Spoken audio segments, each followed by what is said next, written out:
Joining us tonight is Jake Rattlesnake. I like to go by Lord Rattlesnake or Lord Jake, most base chat of all the lands. You don't have an argument. Present your paper or shut up. Everyone's view is definitely inherently biased. So this is when debate becomes very interesting. I can hear what you're saying, but then I can see that you're dressed as a cat. I'm a dog. You said you like to go play fetch. I'm a wolf, yes. So how does that tie into your relationship? Like, what are you looking for if you're a dog? Yeah, I think that John Jr. will be president one day. If I was a gambling man, I'd put money on that. Founder of Rattlesnake TV, Jake. Man, I really appreciate it, dude.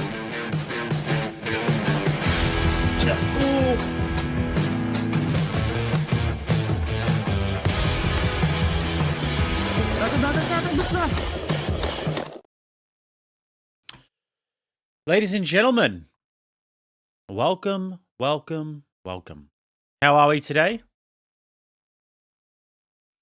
Great to see you all. Right here in the chat. Super Chat goal is up, guys. You know what? Let me set a Super Chat goal in front of the world. Just so you guys can sort of see the inner workings, you know, behind the scenes. So I'll show you guys how it's done. Why the fuck has Vinny been watching here? Vinny's been watching football on the channel. He's been watching gun videos about shooting rats. And now my algorithm's cooked. What else has been happening? Sargon.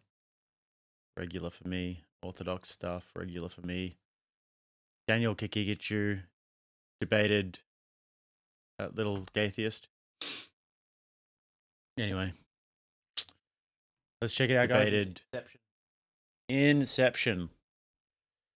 Who is that handsome guy? Alright, we're going to go 50 super chats. We're going to go yellow and higher. We're going to go 3 hours. We're going to... should we do live read as the celebration or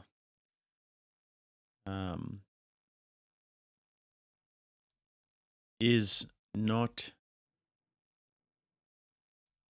gay? No, we can't say that because YouTube might not like that. Can we get any? It'd be good if we had some more of me on the screen. Nah, we'll just go live read, hey? There we go, guys. That's how it works, hey? That is how it works. Boom. Goals are 1,000 today, guys. Don't even care.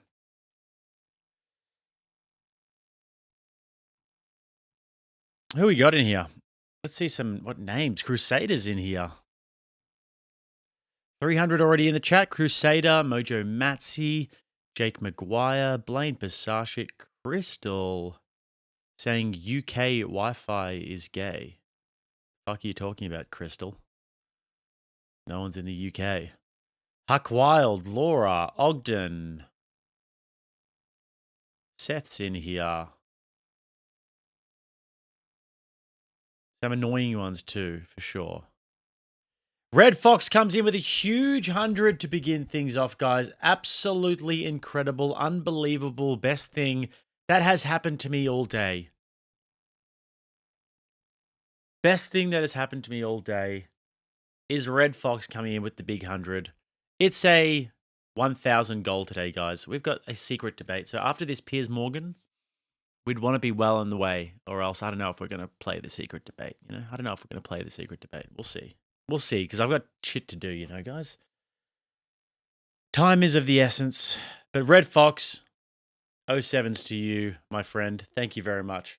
Absolutely enormous donation at the start there. All right. Let's get into this new Piers Morgan, shall we? We'll see if it's any good. Let's do this. Thank you so much for the opportunity, Piers. Well, listening to that, and ready to discuss much more, is the host of The Crucible, Andrew Wilson, Look at the New York Post set. correspondent, Lydia Moynihan, the former Republican congressman and host of The Social Contract, Joe Walsh, Oh, no. and the Liberal commentator, Cameron Kasky. Welcome. Ew. I already know this one. Send him 2-3 years Dagestan and forget. 2-3 years, Dagestan, forget. Send him 2-3 years, Dagestan, forget. We've got a new sound today, guys. One that I'm really, really happy with. But I'm going to bring it out when we have a retard alert in the chat, okay? It's a great sound.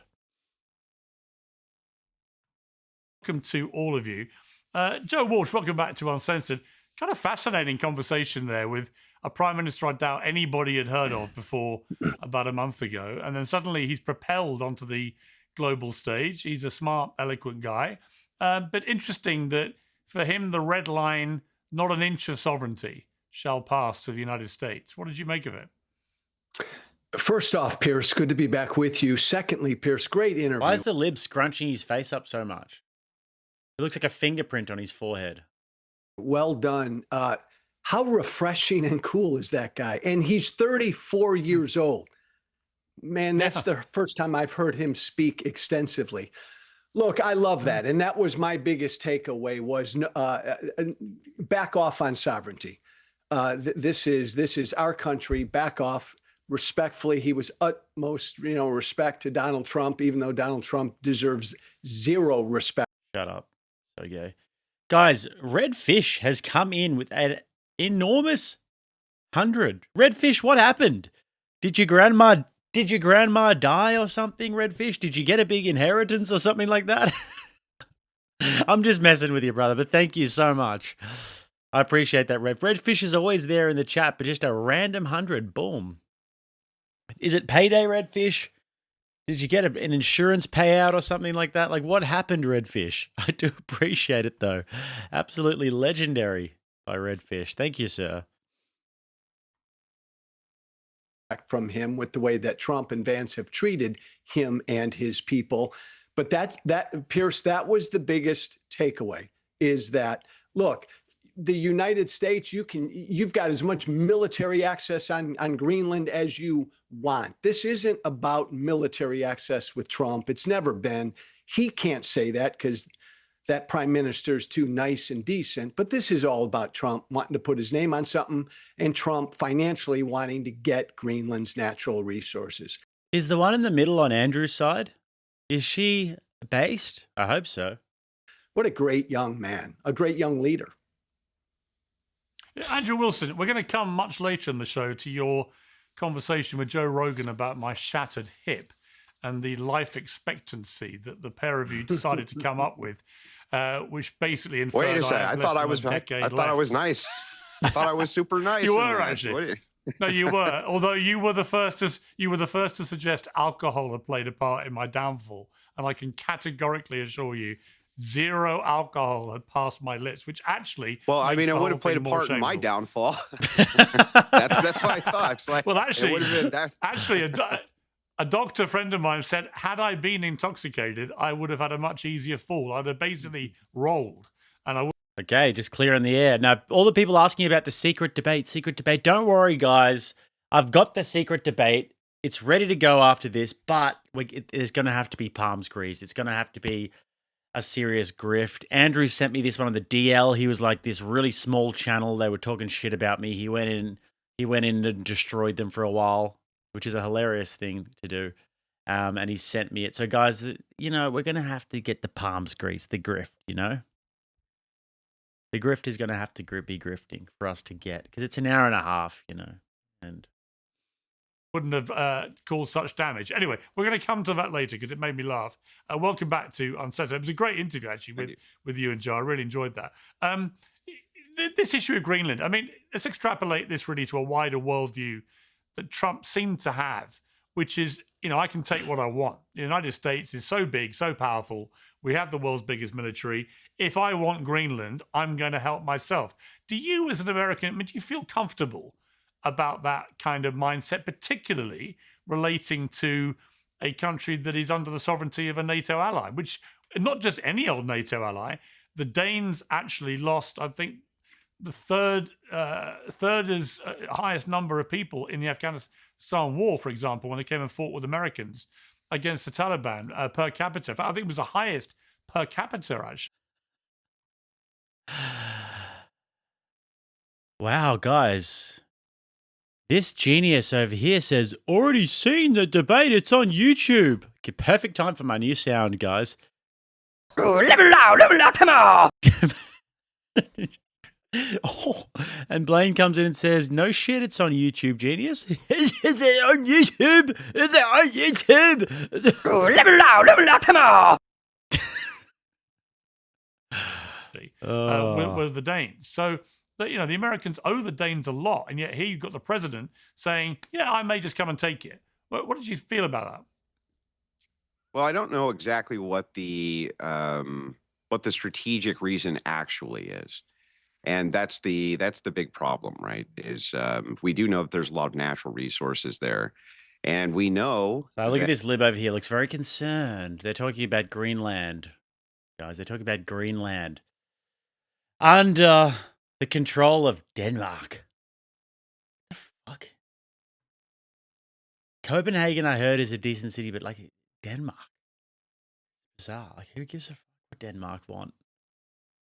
They're all committing civilizational suicide over there in Europe. So just who cares? That Trump wants to buy it. We know that the United States wants to stay a global hegemon, and however it needs to stay a global hegemon, it's going to do whatever that means, right? Whether it's Trump or not Trump. In this particular case, I do think that Trump thought he could probably buy this outright, but they're not selling. As far as the memes and things like that, I don't think that's a huge deal at all. As far as I'm concerned, this is still something which is going on under negotiation. And I think he's going to try to buy it. I think he's going to try to buy it for the strategic interest of the United States. And good luck to him. Maybe it'll be the 51st state. Yep. You see, this is all overblown in my opinion, right? Trump's going to try and buy Denmark. And he's going to go and he's going to flop his nuts out. He's going to smack them on the table of the EU and he's going to say, there's my big nuts, okay? We're buying Greenland off Denmark. You guys are going to come to the table or else we're not going to prop up and support the EU anymore, which is floundering, which is dying. We're not going to support your little war in Ukraine that you guys are desperate to continue. We're not going to do any of that, okay?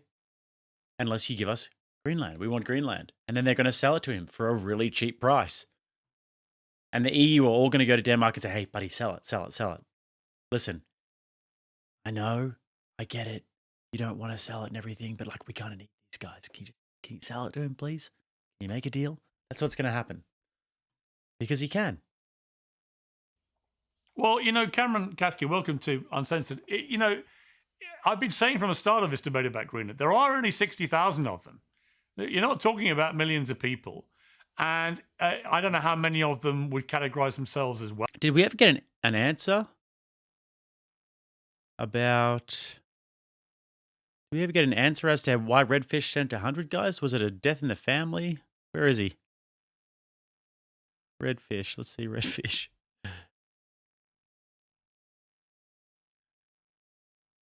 Redfish says, R.I.P. Nana. Oh, brother.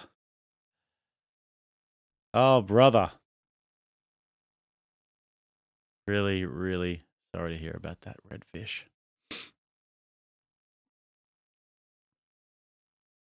Wealthy or poor or whatever. I'm not sure exactly of the economic breakdown of Greenlanders. But if they were, for example, as I posited to the Prime Minister, to vote in a referendum to be independent, which, notwithstanding what he said, most people think is more likely to happen, that they would vote to go independent. If the Americans made an offer, significant financial offer, to enrich the lives of each Greenlander, I could see that potentially being an option they may take. Well, in Europe, they have healthcare, and I think that that's what a lot of people want. In the United States, you can get sick and just go broke. And that's something that Donald Trump is not willing to do anything about. But the Greenland situation boils down to the fact that the global order that was established... Wait, in Europe they have healthcare? What does that mean? In America that you have public healthcare as well? If you're dying and you go in off the streets, then you can get public healthcare. But like, yeah, Europe has a series of different nation states that all have different rules and regulations when it comes to healthcare. after World War II to prevent something like that from happening again is something that President Trump is more than happy Plus, to you can get not only sick and go broke disrupt, everywhere. but chip away at if it serves the interest of whoever he is working for. So the Greenland situation, in my opinion, is Trump just happily playing Risk because he likes throwing power and tough talk around. But ultimately, it's something that is going to be very damaging to the United States, to our reputation, which has already taken so many hits in the past year.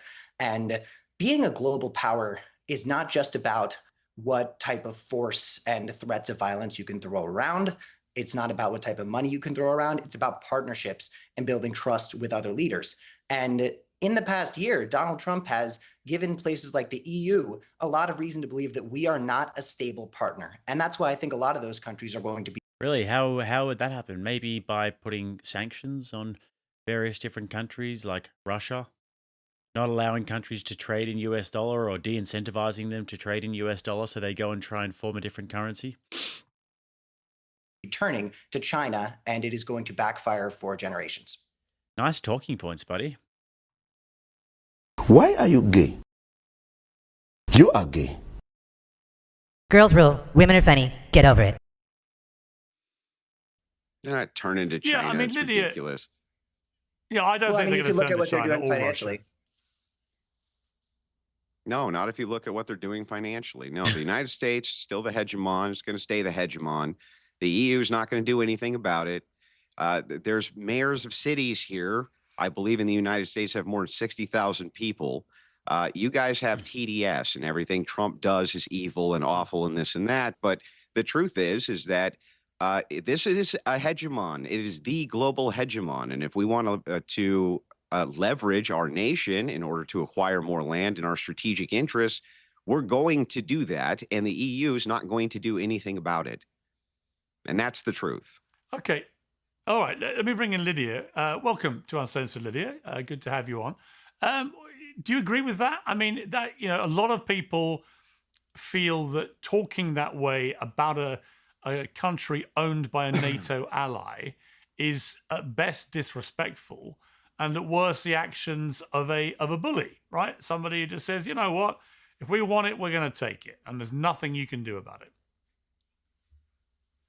Well, if you take a line out of Billie Eilish's book, no one is illegal on stolen land. So I think we have every right to it, according to her logic. Look, I don't think we should use military force. I don't think that's going to be happening. But look, people have wanted Greenland in the U.S. since William Seward back in the 1800s. When he purchased Alaska, he also wanted to get Greenland. Truman, once again, tried to get Greenland. Okay, I'll bet. Who said that? Oh, wait, no, not that one. Zero Cool said who invited Epstein to the panel. You got me. You got me. Well done. And the history of the U.S. is purchasing land. The Louisiana Purchase, Alaska, the Virgin Islands, about 100 years ago, we purchased from the Danes as well. So I think it's very reasonable that Trump wants to expand his footprint. And if this is the kind of thing that he can get done, we know he loves deal making. I think more power to him. And it is an important strategic asset. Of course, it's very close to the Arctic, to China, to Russia. It's an important place to launch potentially missiles. The cool climate makes it perfect for data centers that can cool naturally. There are those rare earth minerals that right now we don't have in the U.S. So I think it would be great if we can cobble together some kind of deal that everyone is happy with. More power to him.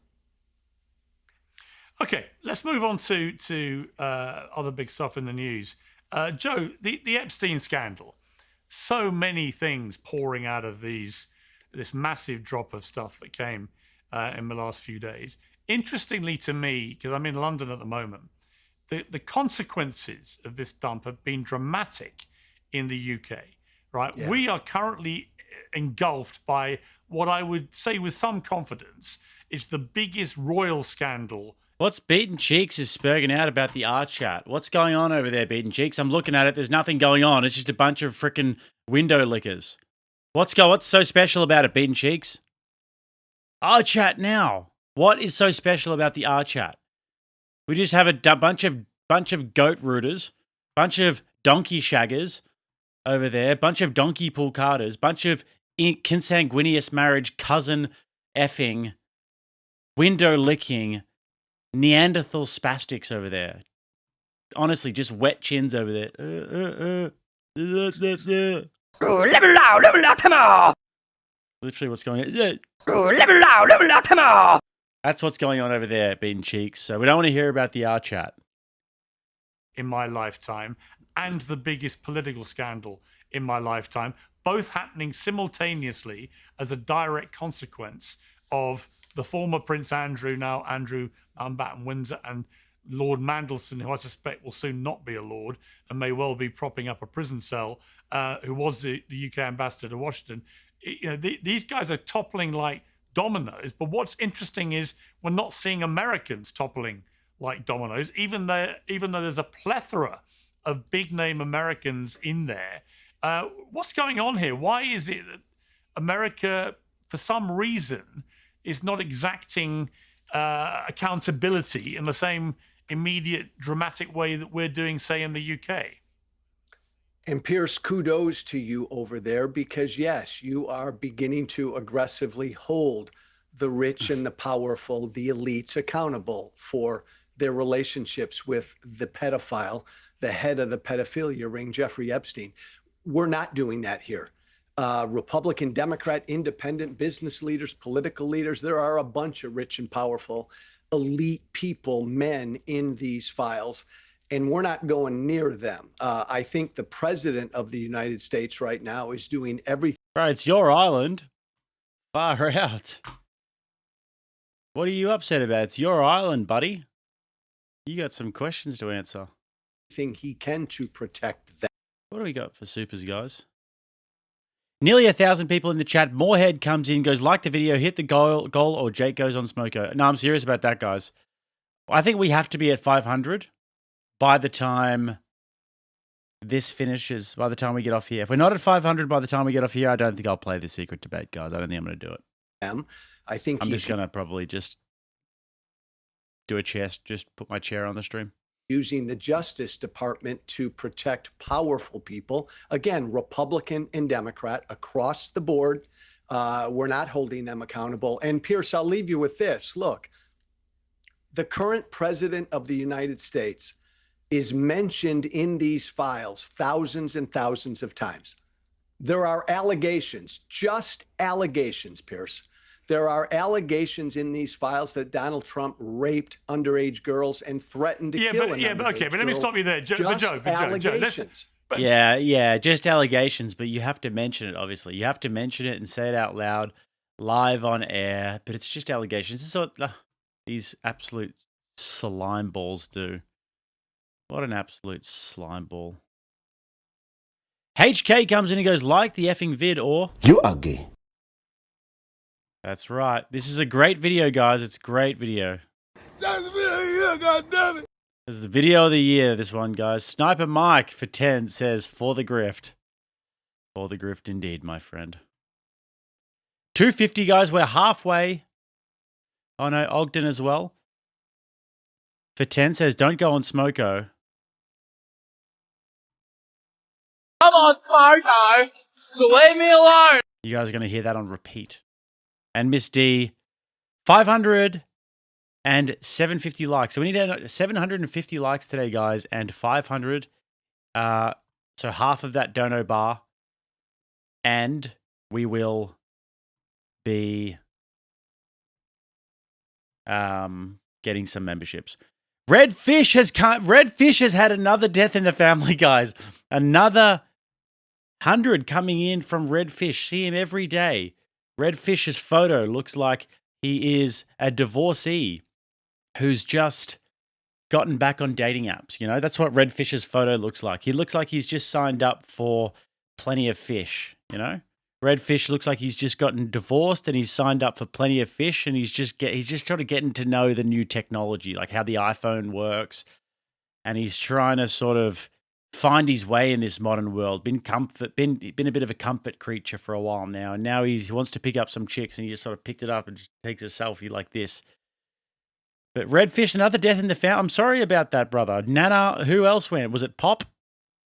Another inheritance from Redfish comes in with 200 today, paying back taxes. Appreciate that, brother, and I hope that the dating market is treating you well. And Chris Dealey for 20 says, just sending some love. Thank you, sir. Guys, if we get to 500, we're at 360. If we get to 500, we'll play the secret debate. Looks like we'll get there. I think we'll get there. I think we will get there. Absolute W from Redfish. So happy. What the magic is. I'm so glad to see that. We're so glad to see that. But here's the problem. Yeah, but Joe, here's the problem. Those have already been looked at, instantly dismissed as the stuff of fantasy. The problem, if you're Donald Trump, is that absolutely anyone could call in with any outrageous allegation and it gets logged and then appears in these files. I think we've got to be a bit more grown up about how we approach this. Nobody thinks Donald Trump raped children, right? I mean, you don't think that. I don't think that. And it's already been dismissed by the investigators as the stuff of just a nefarious caller wanting to do damage to him. However, I would caveat that by saying, I don't think it's enough that there are still millions of files that are not being released. Yeah. Right? I don't think it's enough. And I've always felt, because I talked to David Boies, who was Virginia Giuffre's lawyer, and is one of the top criminal lawyers in American modern history. He said he'd never seen anything which pinned Trump to any criminality with Epstein. Yes, he had. Yeah, because there isn't. There's just a bunch of allegations by random Jane Does. There is literally nothing there. These scumbags will just repeat it because this is TDS. Absolute TDS. Like Beaten Cheek says here. Beaten Cheek says, nothing more I despise than TDS leftists and my boy Handsome Jake talking about me. Well, Beaten Cheeks, I don't know. No, I love Beaten Cheeks. He's a good man, but I also like talking shit about him sometimes. Beaten Cheeks is a legend, but I also like talking shit about him sometimes, you know? And Dealney with another 20 says absolutely nothing. What an absolute king amongst men, guys. We're at 369 of the goal. Huge. A long friendship with him. Yes, that was obviously very embarrassing. Yes, you know, he should be more transparent about it. It sounded funny when I said I love Beaten Cheeks, hey guys. It's not a lie though. Like that wouldn't, even though it wasn't exactly what I meant to say, it wouldn't be a lie even if you clipped it up. I think, rather than trying to shut it down all the time. But no one's produced any actual evidence that suggests criminality with Trump. However, Piers, the only point I'm making is Donald Trump is one of a very rich, powerful person who will probably never be held accountable. I mean, Bill Clinton, Republican, Democrat, business leaders across the board. My fear is none of these guys will be held accountable for what they did. Okay, let me bring Andrew in on that, because a really interesting development is that having said they wouldn't testify to the House about this, the inquiry, Bill and Hillary Clinton have now done a U-turn and are going to testify, which is fascinating on its own. Bill will appear for a deposition 27th of February. Hillary will appear the day before. It'll be the first time a former US president has testified at a congressional panel since Gerald Ford in 1983. So really quite an historic moment it's going to be, and it'll be huge. I wonder if everybody's happy yet about the Epstein files. I mean, they're having large implications. Bill and Hillary being deposed, having to come to court. You've got huge scandals. We were talking about this on the extravaganza this morning. I mean, this could mean Keir Starmer, the Prime Minister of England, may well step down. I mean, this is a huge, huge scandal. Lord Mandelson was giving secret government information to Jeffrey Epstein that he could use as leverage. Andrew Neil covered that. Incredible stuff. Televised ratings, I'm sure. What's even more interesting to me is not their U-turn, but Donald Trump's reaction. Let's take a look.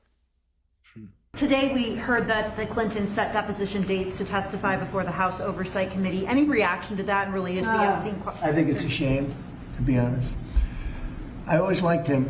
Her, yeah. She's a very capable woman. She was better in debating than some of the other people, I will tell you that. She was smarter. I mean, I've never heard Donald Trump talk about Hillary Clinton like that. What's going on? Well, I mean, What do you want? If he's making fun of her, you're upset. If he's not making fun of her, they're upset, right? It's like, what do you want? Well, I'm not upset. I'm not upset by any when of it. I'm just saying, he's gone from lock her up to suddenly it's all a great shame when she's facing an inquiry that might actually lead to potentially locking her up. Yeah, I don't think that that's what's going on at all. I think that the Clintons want to go in and they want to clear their name, right? They've been mentioned. You have this. Look at this fucking lib. I can't get over it. Look at this. Look at the state of his forehead. I mean, I don't really normally recommend Botox for men, but and I can't really speak. Like I've got a bit going on, but mine's sort of like what you'd expect to see. His looks like a freaking Mandelbrot set or something, you know. He looks like he's got some sort of like the Amazing Race on his forehead, some sort of like a maze, you know, the Great Escape. He looks like he's got a freaking, what's sort of those rooms called? He looks like he's got some sort of escape room on his forehead. Get trapped in there forever.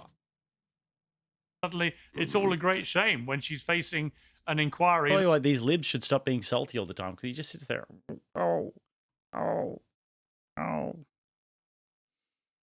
Just sits there all the time. Anyways, can't get over that freaking forehead though. What the hell is even that? That might actually lead to potentially locking her up. Yeah, I don't think that that's what's going on at all. I think that the Clintons want to go in and they want to clear their name, right? They've been mentioned. You have this kind of weight around Bill's neck. It's been well known that Clinton himself is a philanderer, right? But that doesn't mean that he philanderer. is a chomo. Am I getting that right? Did he mean to say philanthropist? As a philanderer, right? But that doesn't mean that he is a chomo. And this is one of the reasons I think they're rushing in there. Same thing with Elon Musk. It's going to be the same thing. He was mentioned in the Epstein files. I think he's going to want to clear his name as well. Philanderer, a man who frequently enters into casual sexual relationships or affairs, typically while married or in a committed partnership. Turns out I'm the retard here. As per usual, I'm the tard. Literally. This is for me, guys. Level out, come on! We don't have right now is evidences of wrongdoing, and that's what we got to find, right? Rachel's getting jealous in the chat, guys. Look at how that broad is looking at my man while he talks. I think Rachel's the only one who noticed that. But fair enough, though. Rachel's going like, that's my man. That is my man. We got to make sure that there's actual evidence of wrongdoing before we have guys come on panels like Rachel's this. getting all territorial in the chat. Tell us how you feel about it, Rach. Look at this bitch. You going to take that, Rach? Look at this bitch. Looking at your man with the powdered lips and shit. You going to take that, Rach? Start talking about how everyone's a child molester. It's like, look, I want to see some evidence of that. Does that mean that we should release the rest of the files? I think we should release the rest of the files. I don't think anybody's opposed to that. That's something I would push for. Donald I want Trump. transparency on Donald that. Trump and the Justice Department are pretty opposed to that, it seems. I mean, Yeah, Trump it has does kind seem- of look, sneaked around It between was not just downside- Trump's Justice Department. If Joe Biden could have released these as well. If Trump was really in them, and the Biden administration. That's true. That's true. It looks like she wants to eat him with a spoon. You know? Looks like Andrew is all her favorite flavors as well, you know? Looks like Andrew's like a little mixture. For me, it would be like, you know, some caramel with some peppermint with some like pistachio or something. Whatever her 3 favorite flavors on earth are, Andrew is that in her eyes right now. And she's got her little plastic spoon and she's ready to absolutely devour him. Had any knowledge that Trump was diddling kids, it would have been the most irresponsible thing on planet Earth to not have released that. So why didn't they? Well, they didn't because Well, there's they no didn't evidence that because- he did. Because there's No, no they didn't evidence release them he because did. I'm happy They to tell you why couldn't. they didn't release them. Joe Biden had absolutely no desire to challenge the global elite at all. I'm sure plenty of Joe Biden's donors and friends are completely incriminated in the Epstein files.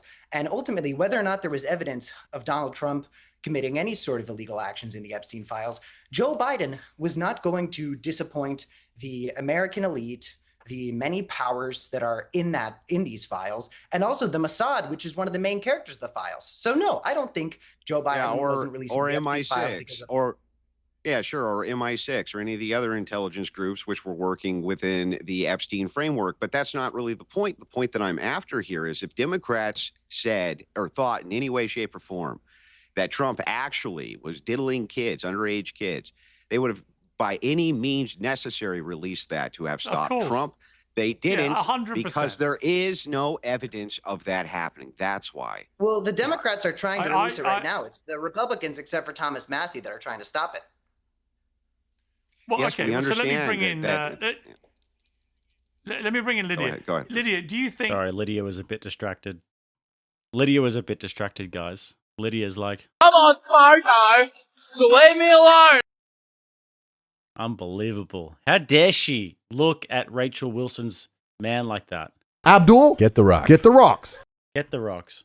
All the files should be released, as Andrew says, and as I absolutely believe. I mean, I just think if you don't, forever we're going to be dealing with, well, what's in the ones we haven't seen?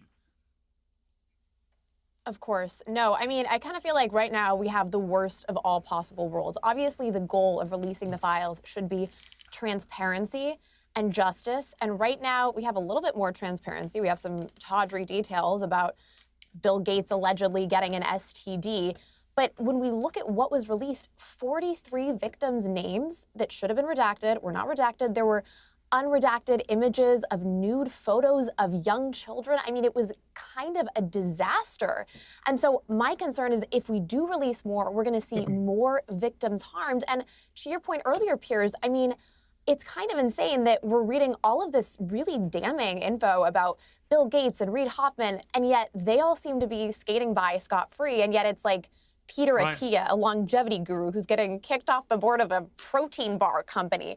So I feel like right now, though, we have some transparency, a lot more questions. I mean, you look at some of the names that were redacted. There's this one email to Epstein that says, oh, your little girl was really naughty last night, and that name is redacted. Yes, I saw that one. I did see that one. Would have been interesting to see who that was from.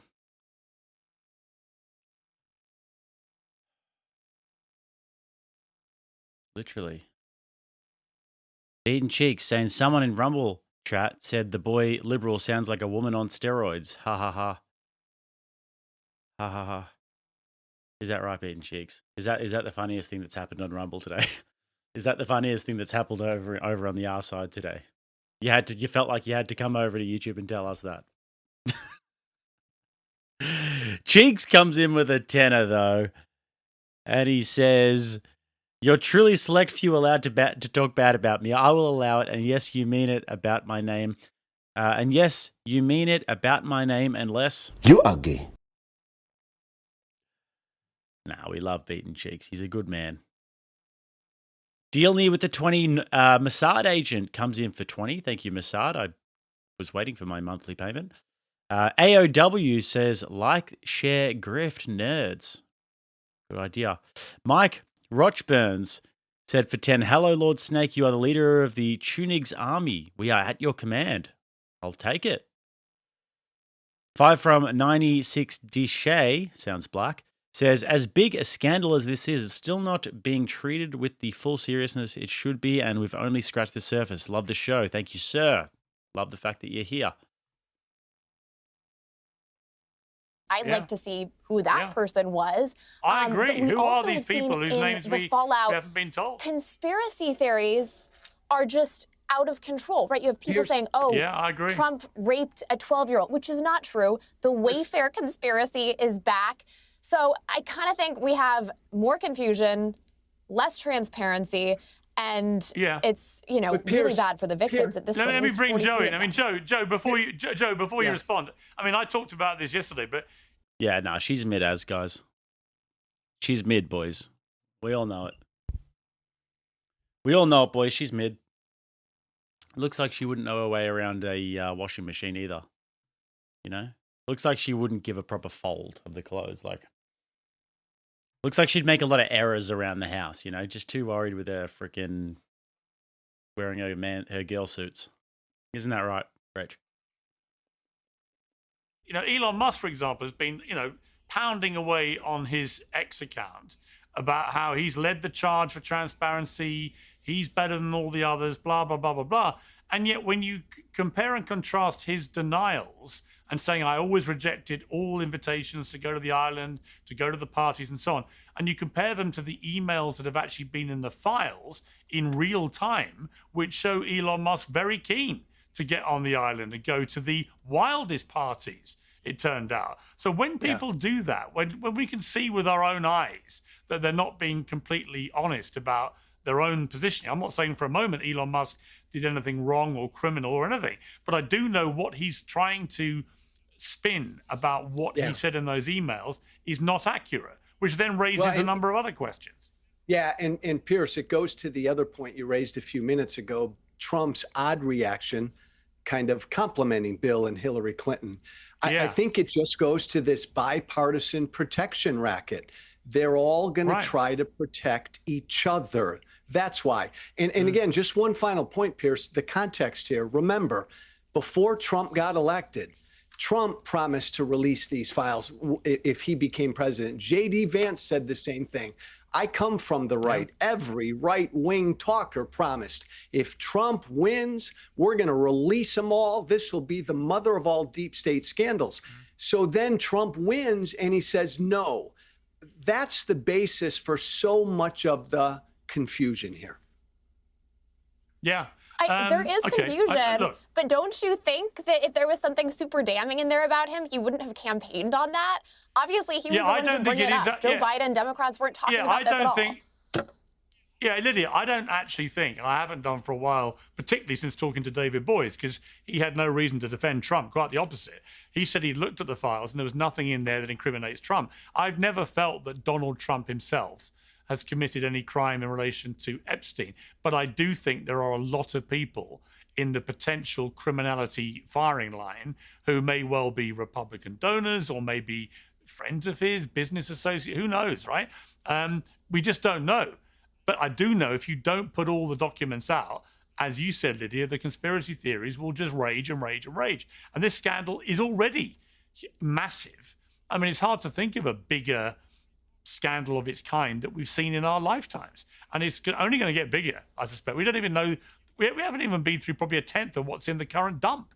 I'd like to see Andrew just sort of like throw a cat amongst the pigeons here. He looks like he's too relaxed. He looks like he's just chilling, you know? He doesn't look as bloodthirsty as I would like. Especially with this lib on the far right here. I mean, this guy is just ripe for the picking. Have a look at him. Have a frickin' look at the guy. You're not that guy, pal. Trust me. You're not that guy. Anyways. Just turn to another issue. Andrew, I'll come to you on this. A clip of last night. This is in the Oval Office, I think. It's Donald Trump attacking CNN's Caitlin Collins for not smiling. Now I love that. Nothing came out about me other than... Yeah, well, she looks particularly sad. It's like her fake lips there make her look particularly like it's like a pout. You know? If her mouth was normal, it would look like that with her fake lips. Makes them look like they're pouting, you know? Not a good look. It was a conspiracy against me, literally, by Epstein and other people. But I think it's time now for the country to maybe get onto something else. But what would you say to people who feel like they haven't gotten justice, Mr. President? Something that people care about. Yeah, what did you say? What would you say to the survivors who feel like they haven't gotten justice? You are the worst reporter. No wonder CNN has no ratings because of people like you. You know, she's a young woman. I don't think I've ever seen you smile. I've known you for 10 years. I don't think I've ever seen a smile on your face. I'm asking you about survivors. You know why you're not smiling? Because you know you're not telling the truth. And you're a very dishonest organization, and they should be ashamed of you. These are survivors of a sexual... That is peak Trump. That is pinnacle, peak experience, alpha male Trump is what that is. Absolutely unbelievable. One of the best things I've ever heard in my entire life. Just love that. No, Andrew, full disclosure, I know Caitlin a bit. I used to do the 9 o'clock slot at CNN. She does that now. I think she's a great journalist, a great correspondent. Does she very smile? fair. She smiles all the time. Oh my but God! she doesn't You're smile being when she's such talking. a baby, She dude. doesn't. You could just say she it's doesn't bad smile when when. the president's Hang yelling on, at a hang Get on. him. Let me, Get him. Get him. Go get him. You see that, Andrew? He just called you a baby. Go fucking get him. Cameron, I'll come to you, Cameron. Oh no! I'll come to you. I cracked a joke. Oh, I cracked a joke. Yeah, Oh, here's my point. Yeah, at least Andrew can smile from once in a while. Here's my point. Donald Trump has taken in the last sort of year or so to being pretty offensive to female correspondents in particular. Should he do that, or should he be a little bit more respectful? Yeah, Trump's whole stylistic is being very combative with media. It's one of the things that really worked with him as a strategy in dealing with them. It's one of the most endearing parts of Trump when it comes to the American public's perception of him is the fact that he's extremely combative with the media. And let's not pretend that it's not a big game on both sides. Both sides are playing it. They both enjoy it. It's like a game of cat and mouse, right? Can I get Trump's goat? Oh, I did. Trump kind of had a little go off on me. Now it's big news, right? It's part of the combative nature that he has with the media. It's probably one of the guy's most endearing qualities, honestly. I know everybody is always freaking out about it, but that's the thing that the kids call aura, right? The whole idea that he can have these engagements with these media personalities and it goes viral. Wow, great. She's laughing a lot at Andrew's jokes here. She seems to find him awfully funny. Look, she goes from resting bitch face. Look, Rach. Look at this. Idea that he can have these engagements with these media personalities and it goes viral and people. Flirtatious. I'm not saying anything. I'm just saying she's being flirtatious. That's you know, he's a funny guy and everything, but I don't know. People are laughing and they're having a good time. I mean, it's part of this guy's personality. Always has been. I mean, Lydia, I don't think for a moment Caitlin will lose any sleep over it. She's a tough cookie. I think she'll probably be quite enjoying the attention on it. It just makes her a little bit more famous and probably gets more people tuning in. But as a woman yourself, if you were disparaged in that way by the President of the United States, whoever it was, would you think that's the right way to talk to? Darren goes, Rach is going to beat her ass. Going to beat his ass because if you know, she's going to beat her ass, guys. If we keep winding Rachel up, she's going to go and find this woman. Female correspondents, female journalists, if you're the president? If I was advising Trump, I would not encourage him to do that. Yeah, you don't want to comment on people's appearances, tell a woman to smile. That's just not what he should be focused on. But I guess I understand the point of a lot of folks in the MAGA base want to see him sort of own the libs and own the media. But I think there's a way of doing that in a way that isn't offensive to a woman and her you don't think decision it's hilarious? to smile You don't or think frown. it's... Oh, now he's going to roast her and she's going to be 10 times more attracted to him. You don't think that that's hilarious? Like, it's objectively hilarious when he has these exchanges with media. And media kind of, I've seen them go out of their way to kind of make the exchanges happen even because they know it's going to be all over the news. It's news itself when he has these exchanges with these various women. And I mean, are you really pretending that it's not hilarious? It is hilarious, right? It's been a long time since she's been put in a place like that. Andrew, let's just acknowledge. I don't think it's objective. I think it's subjectively hilarious. And obviously, you feel that way. There's a lot of people who feel that way. If I was advising Trump, I would not encourage him to take that tack. I mean, you're smiling right now because you know it's funny, but whatever. All right. Fair enough. Yeah, but I do think it's important. Okay, I'll come to Joe, but Uh-oh. I do think it's important to remember that as Caitlin pointed out, it got a bit drowned out, but she was asking him a question about the Epstein survivors. That is not something you would normally crack a smile about as you did it. I don't dispute that Trump's style is popular with people, and sometimes he makes me laugh. I do find it a little bit ugly, I have to be honest, Joe, the way he's gone after some of these female correspondents. And knowing Caitlin, I think she's one of the fairer ones anyway. I never see bias with her. It's not like when Jim Acosta used to, literally game those Oval Office pressers and try and make a name for himself. Yeah, there are a lot of Trump people on. out there She who doesn't do it want to like be that. the story. She's not one of them. Well, No. we saw it. Well, we saw it with Don. We actually saw it with Don Lemon as a classic example, which I was going to come to, because Don Lemon actually almost happened by going so hardball after Don Lemon. Joe, it's turned him into a martyr, and it's revived his whole career. He's now on Jimmy Completely. Kimmel. Sorry, guys, the he's fire now doing all alarm these people big in the building interviews. He's saying getting something. big numbers for his YouTube show and so on. I mean, the only winner out of all that is If there's a fire, I'm not leaving, guys. I'm not leaving. This stream's too good. Stream's too good. is Don Lemon. Completely, Pierce. Absolutely, completely. He's taken Don Lemon to another level in the stratosphere because he went after him on a case that I think will be dropped. Before you get to Lemon, and I know people want to talk about Lemon, again, this point needs to be made. I agree with Andrew. I'm sure I know there are a lot of people who love that Trump does this. And I know there are a lot of people who find it funny, but it is also ugly because he has a particular long-standing habit of attacking the physical appearances of female reporters. There ain't nothing funny about that. Miss Piggy, hey, Miss Piggy from a couple months ago, he said to a female reporter, "Shut up, Miss Piggy." Come on, that's not funny. Schrodinger's feminist here, guys. Schrodinger's feminist. When it suits them, they're all victims. Oh, I'm a woman. How could you speak to me like that? I'm a woman. I'm a woman. But then on the other hand, they're a strong, independent woman who's exactly the same as men in every regard, and they should be treated the exact same. But if it doesn't suit them, Yeah, it is. No, and It he is wouldn't funny. find it funny. It's Well, yeah, hilarious. but Andrew, It if someone was said- funny. It but Andrew, was Andrew, objectively if somebody, funny. okay, but if somebody said that about someone called Melania Miss Piggy, for example, Trump would go nuts, right? So, you know, let's be clear. It wouldn't be. He wouldn't find it funny the And other way if around. he did go nuts about that, that would yeah, but like the difference is like Melania's hot, and the reporter was a piggy. So if you called Melania Miss Piggy, it wouldn't really make sense. It would be funny, and it wouldn't be coming from Trump, which is what makes it funny. also be funny. The thing is like I think I think we're like missing the forest through the trees here, right?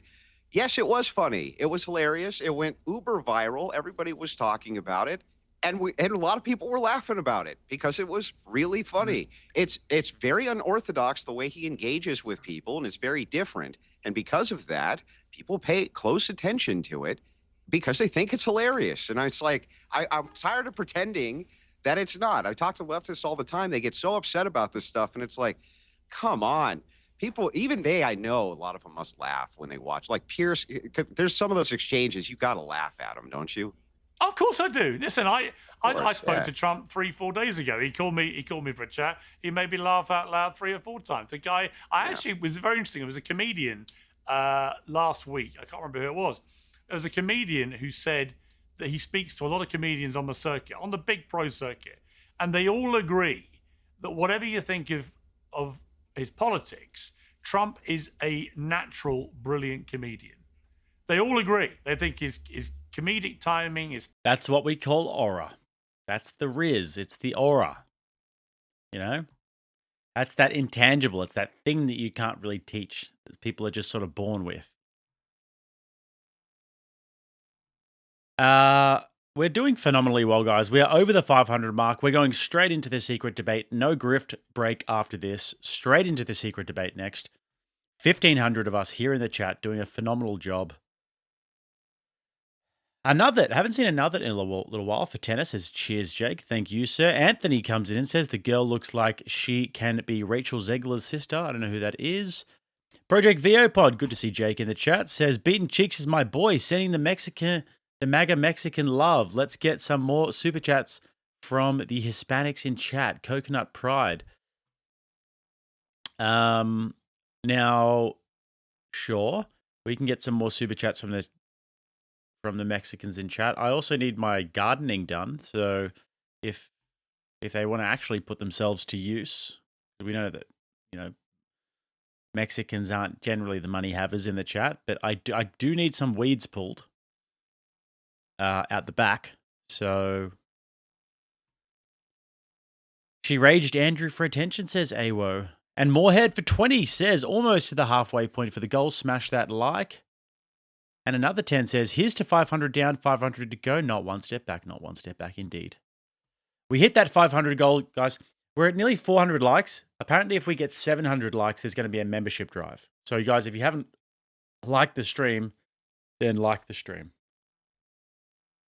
Spontaneity, his ability to make a crowd laugh is like nothing they've seen in any politician.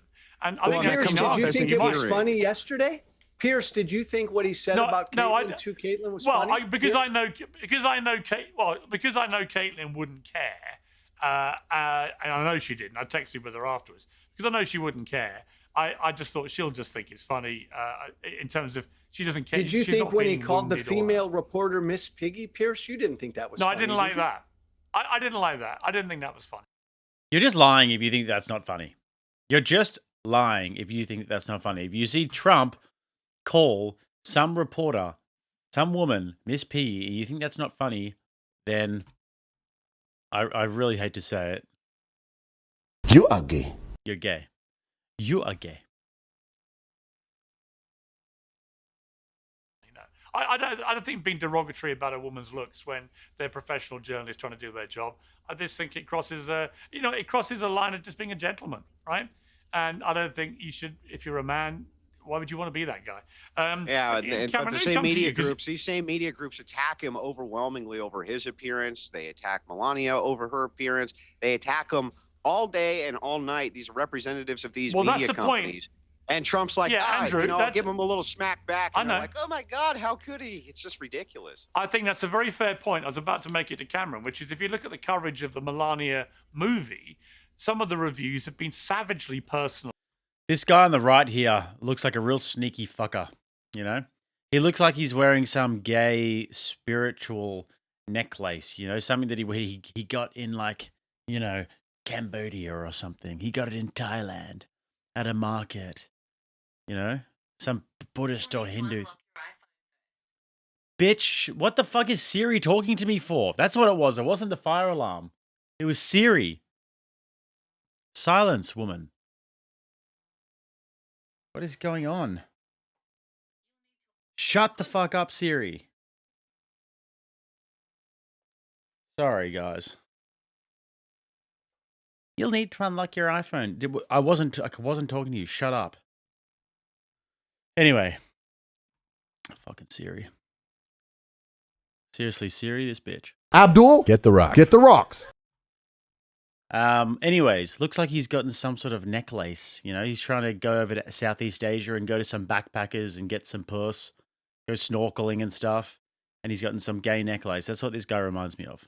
About her, including how she looks, even though to me, whatever you think of the Trumps, you can love them or hate them, Melania to me as a fashion icon is up there with Jackie Kennedy. I mean, she's just the most stylish first lady since Jackie Kennedy. You can't argue that fact to me. But the Trump derangement syndrome, and I think I may say this with respect, I think you might be a bit of a sufferer of this, means that all bets are off when it comes to the Trumps, right? You can say what you like about them. And therefore, as Andrew said, when the response is to feign out... Is that what it's called, guys? Siri on your iPhone? Hey, Siri. Oh, now the bitch doesn't want to reply. Hey, iPhone. I don't know what's going on, guys. Maybe I pressed a random button or something. Outrage when it comes back a bit. It's like, well, okay, but you've been calling him a Nazi for years. Everyone's been hammering Melania in these reviews. You know, what's the difference? Well, Caitlin Collins didn't just release a $75 million documentary about herself. She was asking Donald Trump to comment on the survivors of Jeffrey Epstein's child sex trafficking rape ring. Yeah, right. So the thought that an appropriate response to somebody asking about the systematic rape and allegedly murder of women being orchestrated by Jeffrey Epstein and the global elite, the thought that the response to that is, why don't you smile a little, is a bit more incriminating than even Donald Trump going on to say that. Now, the white knight thing. That's what I thought would happen, guys. It's always the little beta males with his gay little necklace on. Literally, it's pissing me off even watching that. Even just seeing that little necklace. Pissing me off. It's always these guys who come in white knighting. Bro. She's not going to let you smash. Caitlin Collins not going to let you smash, bro. The Epstein scam was a hoax, which he did say. I mean, he went from campaigning on releasing the Epstein files to saying it's a hoax, to saying that he's completely vindicated. It's extremely inconsistent. The one thing that has remained consistent with Donald Trump since the 1990s and before is hang on, sexism. Cameron. Why are you gay? Cameron, let me stop you there, because you, as you know, you were on a CNN panel last week and you had to apologize after saying this.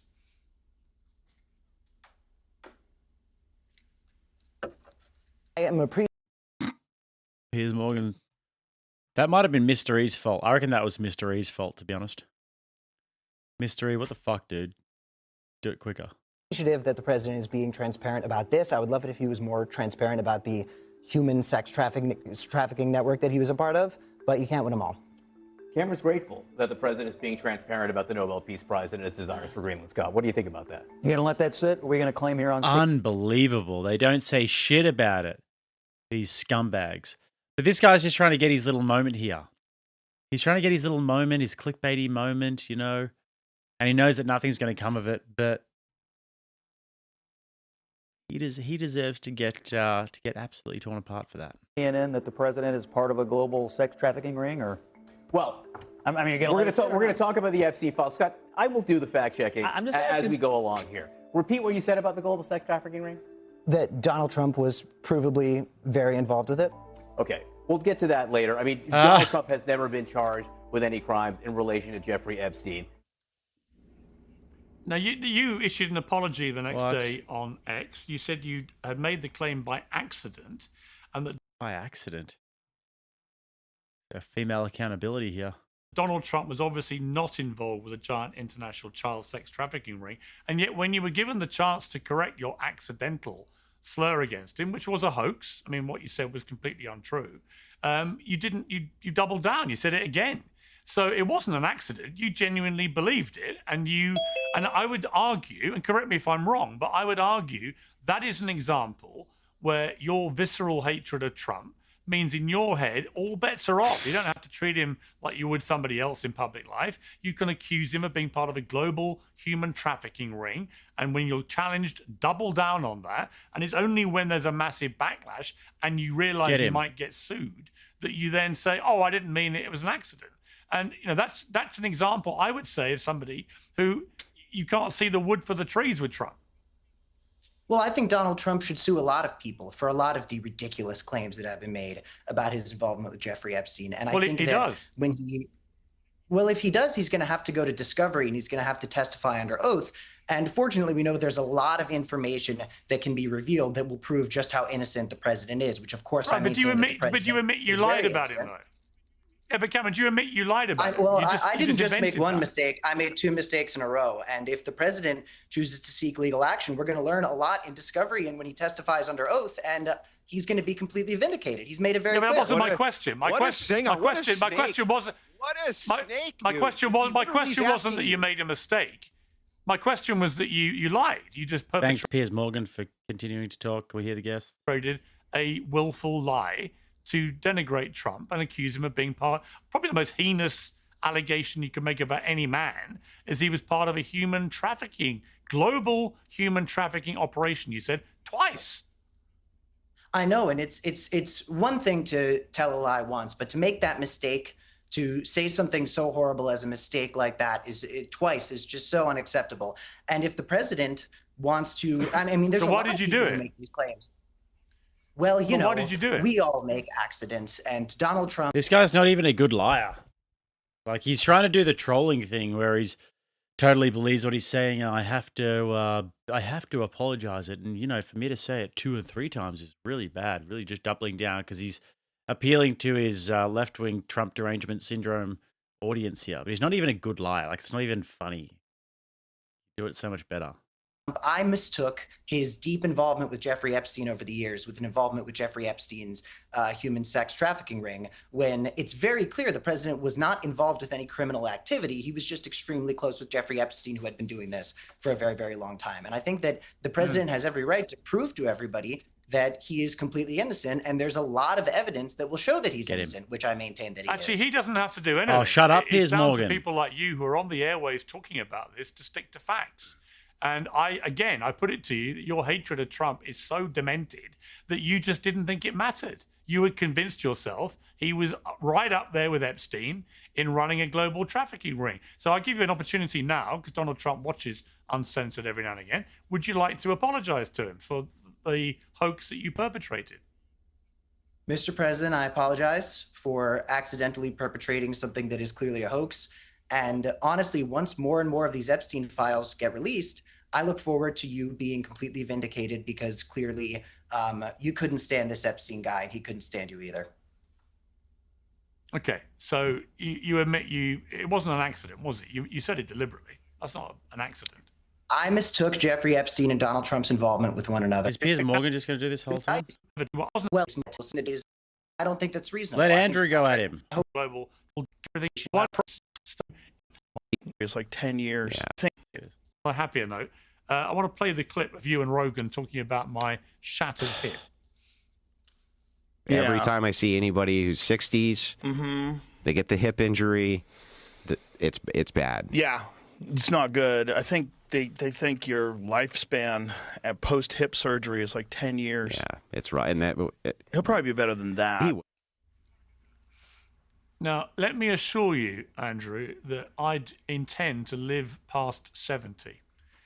The information that Joe was citing there is not entirely erroneous. So it came from a study in 2007. I obviously was panic-stricken and checked this, that in 2007, when hip replacement operations were not great, and they were mainly done on older people, then, like in their 70s, 80s, then the average life expectancy, which it would have been anyway, was around 10 years. However, I can confirm now the surgery is at such an advanced level and the hip replacements themselves are so bionic and fantastic that my hip, I'm told, will last up to 25 years.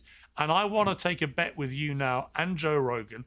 I will live as long, if not longer, than my new bionic hip.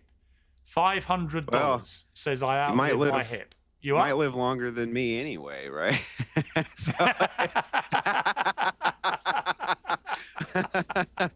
But the thing is like, look, I thought it was endearing. Nobody was smack talking you there. I sent you a DM. No, I'm only kidding. You actually were very kind, and you sent me the Wilsons. You Of course, you sent me a very nice message. Yeah. We of course wish you the best in recovery. Okay, can't do this anymore. If anyone ever needs a hip, that's great, guys. The hips are good these days. The hips don't lie with modern science. All right, here we are, guys. Secret debate going on. The mega bloodbath debates. Andrew told me about this the other day. We spoke on the phone. He said that I should review this on the channel. Apparently, he got onto this random panel the other day of people talking smack about him. And he went and gave it to them for a while. Some atheists. Some God isn't real people. So very keen to check this one out. Where are we at in terms of supers? Bert said, when are you going back on whatever? I don't know, maybe never. His Grace Remains for 5 said, from a Mexican, love you guys, N1SB. The Cut says for 10, get rid of Apple and crazy ass Siri, lol. Samsung makes most important parts of the phone anyway, Lord. I don't know how it all works. I got a new Garmin the other day, watch, and Vinny had to set it all up for me and attach it to my phone and stuff. I'm just very special when it comes to technology. 88 said we have Bubbles, Sidekick, Andrew, WTE, Candace, Skeletor, and SSRI Boy totally enjoying this. Well, we're going to enjoy the next one even more, I think, guys. Even more. Rachel says, yes, she wanted to see this and she hasn't had a chance. Yeah, well, I've been told that it's pretty good. So let's get into it, shall we? Why? About me. And CST. Yeah. Here, I'll pull you up on the panel. That was actually going on right now. So you love to see it. People talking shit about him, comes on and drags them. Let's go. I haven't seen any of this, by the way. Jail? Because you're a piece of shit. and you have nothing viable to say, nothing valid to say, and the only purpose that you will ever serve that is positive will be the grass you fertilize one day. So there's no point to you. That's an interesting way to start a conversation with someone. I thought you were bitching because I rescheduled the debate or something. No, not at all. No, That was something Taco was talked dealing with. about that, brought it up, and then he started going ham there. No, that was something that Taco was dealing with on the back end. Yeah, we got so it it's taken care of, just- and then he went ham there. But So it's just like the normal liberal, you're a piece of shit, horrible fascist shit, just that stuff. You assume I'm Really? liberal? Well, I don't know why else you would call me a piece of shit. Do I have to be liberal to call you to say you're a piece of shit? Usually it's liberals who say I'm a piece of shit, yeah. So it's a composition fallacy. Well, we're not having an argument. We're comparing emotional states right now, right? Right, because you're just jumping in with assumptions when I'm just calling you out for your rhetoric and the shit that you espouse. You're a piece of shit. Oh, that's fair. So are you a liberal? Does it matter if I am? Yeah, can you answer my question? Are you a liberal? Does it matter if I am? See, what I'm seeing here, guys, from the jump, reminds me of my boxing days. I always bring it back, yearning for the good old days, right? Whenever you'd get somebody who's shitter than you, right, but they have a point to prove and maybe they've never seen you spar before, you're getting in there, you're sparring with them.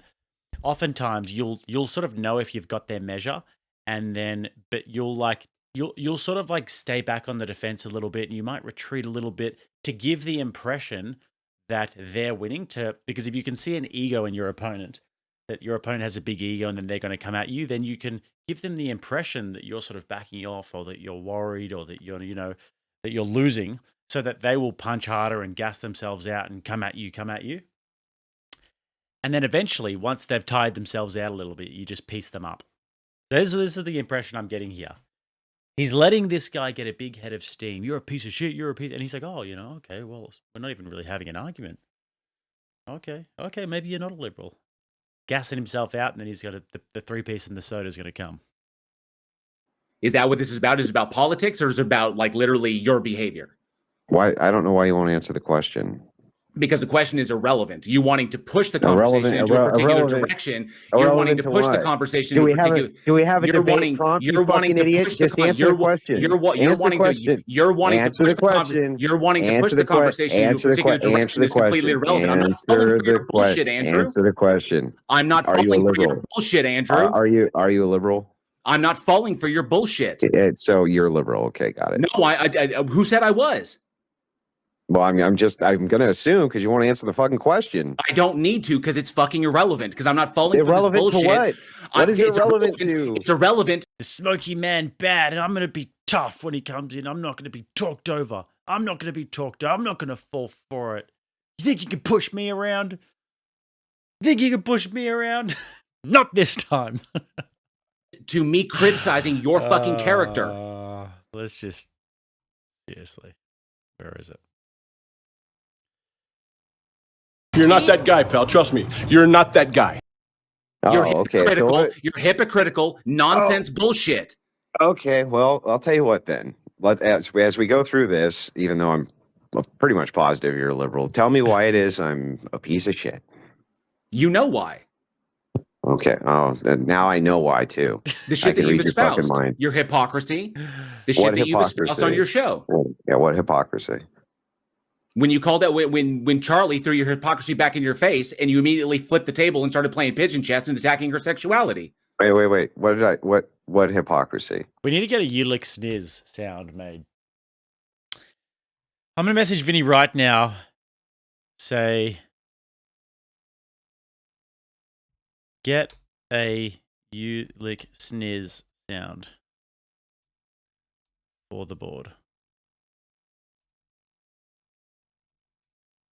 Ulick sneeze. Do I really need to repeat the comments about your wife?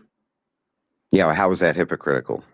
Because you espouse things that are against the very life that you lead. Like what? You're telling me you don't chastise people for engaging in the behavior that you engage in? No. Really? Yeah. You got an example? Any example? This is beautiful, guys. Coming at him, false, you know. And when we're talking about haymakers here, haymakers are allegations here. Haymakers are statements about the things that you do. You know, you do this, you do that. Haymaker, haymaker, haymaker, haymaker. Andrew just sitting behind the fence. Andrew's got a Philly shell up. He's like Floyd Mayweather. Pop, pop, pop, pop, pop. And he hasn't even thrown the little pop yet. Pop. He's going too soon though. So when Charlie pointed out to you the state of your relationship, you didn't freak out and start attacking her sexuality because she was simply pointing the truth to you, and you interpreted her, and you interpreted her point, and you interpreted her point. No, it's not a pivot. You interpreted the truth being thrown at you, and you took her throwing the truth at you as shit talking you. Yeah, what's the hypocrisy though? Are you fucking? He's indignant, guys. He's indignant. He's making a claim that Andrew Wilson is a hypocrite, and he's indignant that Andrew doesn't already know about this thing and can't read his mind and doesn't agree with him. That's a good strategy. It's like Brian Shapiro level strategy. Serious? Yeah, I'm fucking serious. What's the hypocrisy?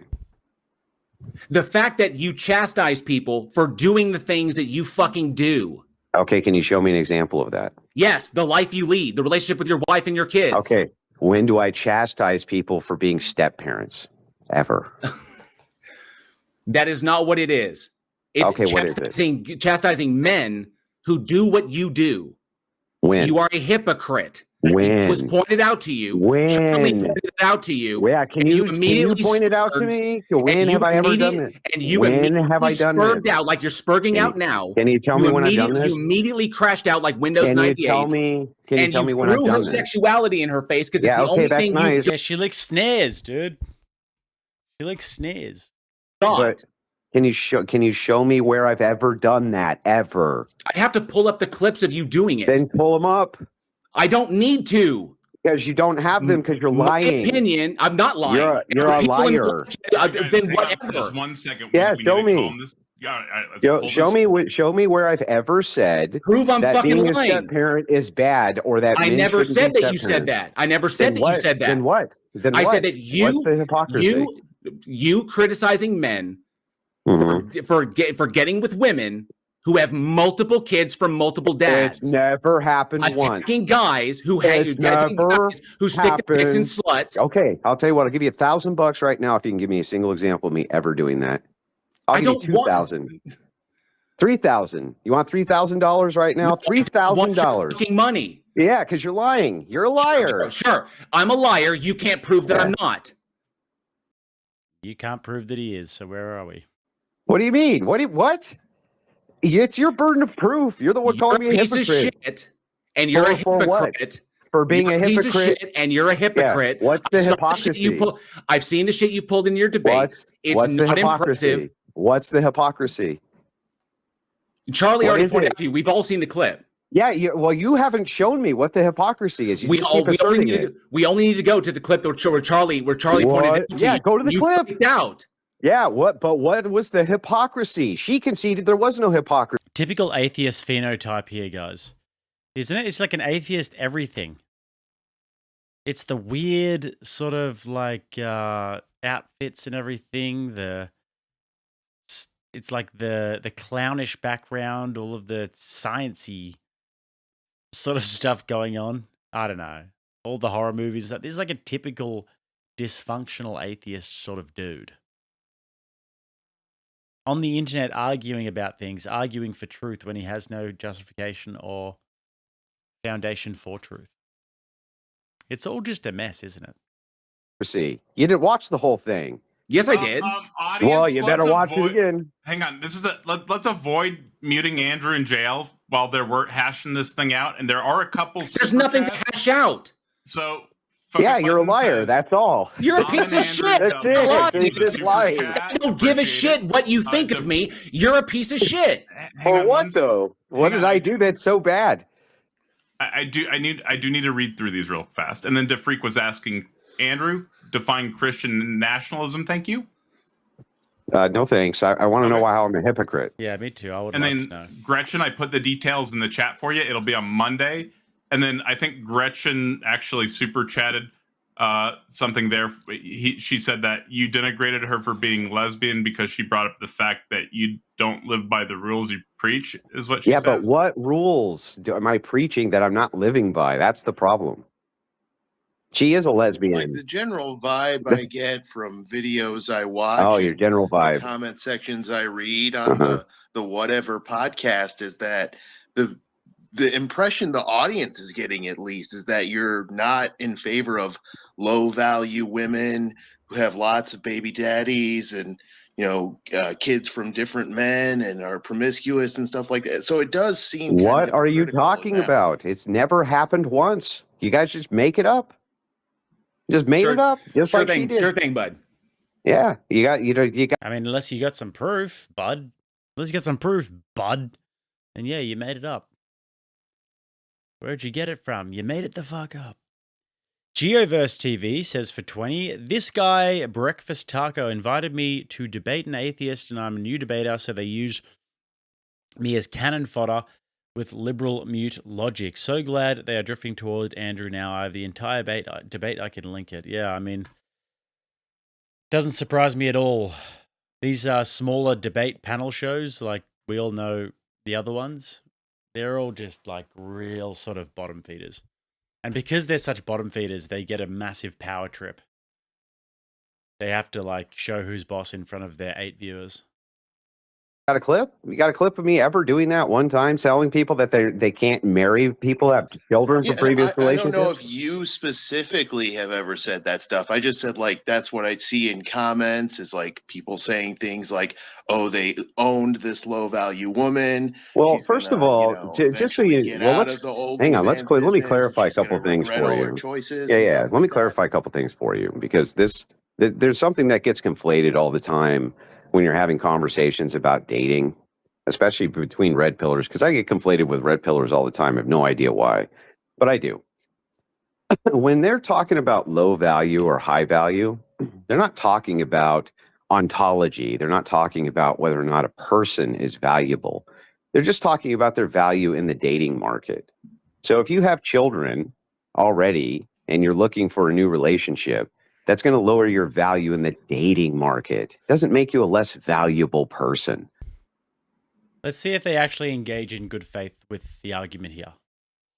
Because oftentimes when I've brought this up on the whatever and these sorts of shows, you'll be speaking to these women and you'll be like, we're not talking about exactly this point. We're not talking about their ontological value. We're talking about their dating market value. Just like my iPhone here. This is a newer iPhone. And it has, all of the modern updates. So this is going to have more value as opposed to the iPhone 4. The iPhone 4 is going to have less value. And the market determines the value of said product. Oh, you're comparing us to iPhones? Yeah, I am comparing you to an iPhone. But you have to see the logic of it. Do you understand the distinction? When they say high value, low value, that's what they're talking about. They don't mean you're a less valuable person because you have children. They're saying you're less valuable in the dating market. I agree that having, more than one child or, more than one partner in your past doesn't lower your value as a person. Absolutely. Yeah, they're talking about the dating market. And it's the same thing with age, or if you're fat, or... Fire alarm test. What are the odds, guys? This is a fire alarm test. You guys hear that? What are the odds that the day that I think my Siri is the fire alarm test, there actually is a fire alarm test? I'm going on mute, guys. Or, things like those are all things that are going to lower your value in the dating market. It doesn't lower your value as a person. And so what the kind of great conflation that happens. Seriously, this absolute homosexual has a vape that he's going to be sucking on? He's going to be sucking on a vape the whole time? Really, dude? Is people go, get a cigarette. Well, you said that woman's a low value woman. No, that's not what they're saying at all. They're saying that if you have expectations which are unreasonable over what your general value will be in the dating market, then you should probably abandon those expectations. That's it. It's the whole position. Andrew, how would you parse out the difference between making a value judgment about someone within the dating market? It's a generality. But anyway, go ahead. What were you saying? I'm sorry. I would say, what would you say the difference was between valuing someone within the dating market and valuing them as a person per se? Well, I mean, you would just say like, let's take Brad Pitt versus Andrew Wilson. Do you agree a lot more women would want to date Brad Pitt than Andrew Wilson? Most probably, yeah. Yeah, that's how. Hang on. Andrew Wilson. That's how we would value it, just like that. Austin. You would just say you're just looking at how many potential partners are available to you for choice, and if there's less potential partners available to you for choice based on, you're fat or you're ugly or you have lots of kids or whatever it is, then your value in the dating market is lesser than somebody who doesn't have those features. Okay, so how does that differ from valuing someone as a person then? Well, what does that have to do with? They could be just swell and awesome and doing nothing wrong and great people, but that doesn't mean that lots and lots of people want to date them. That's the distinction. Okay, so it's just about desirability then. Yeah, of course. That's all high value, low value means. And so what happens is critics, especially red pill critics, they know that they can play on the emotions of people who don't do any research, like our friend over here who is just trashing me for hypocrisy I've never made. And so what they do is they take that low value, high value thing and they start assigning it to to people themselves, saying they're saying that person's low quality, that person's scum, or that person's not desirable by anybody. And that's not the case at all. And it never has been. So you would say that he's making too much sense here. How are they going to compete with this common sense and strawman his position? They are conflating moral value with desirability. Not just moral value. They're not even saying you're not desirable. They're just saying that you're going to be less desirable than, Brad Pitt, Andrew. You're going to be less desirable than him in the dating market. You don't have 6-pack of abs and you're not a billionaire, right? And you don't have blonde hair and blah, blah, blah, blah, blah. That's it. Yeah, these are all highly subjective though, aren't they? Of course. But there is something to be said about some kind of shared ideal of a beauty standard because, most women think Brad Pitt's good looking, like it or not. You can say it's subjective, and I can say, sure, it's subjective. There are some women who don't think Brad Pitt's good looking, but most of them seem to. Well, I appreciate your answers, and please forgive me if this becomes, well, I've heard this, and you going, no, that's not correct at all. But what's your position on women having the right to vote? Are you in favor of women having the right to vote? All right, before we get into this is where it's going to get interesting because these absolute doofuses, had absolutely nothing to say about that, which is funny. Miss D says 250 likes to go. I think 150 likes to go now, actually. 150 likes to go until the membership drive begins. Left Hand Assassin for 5 says nothing. Abby for 10 says, Andrew bad. Yeah, pretty much. 96 says, you can tell this guy thought he had Andrew at a corner. He was so excited. But Andrew just had the Philly shell up. Blocking. Boom. And then, bop. Throw the little Mayweather right. Monkey Rilla said for 5. Spoiler, the best part is Andrew addresses the spurg every now and then, and the guy just sits there in silence taking it. Not huge on spoilers, but that wasn't too bad. Isaac Hayes said for 15, a bit off topic, but do you reckon Jeff E. is still alive? After looking at the released autopsy photo, I'm convinced they killed someone else and Jeffrey is off on some island playing with himself. I don't know, man. I don't know, Isaac. Who knows? Titan says for 10, little something for the low-value women. They need loving and antibiotics. Interesting. Thank you, Titan. Appreciate that.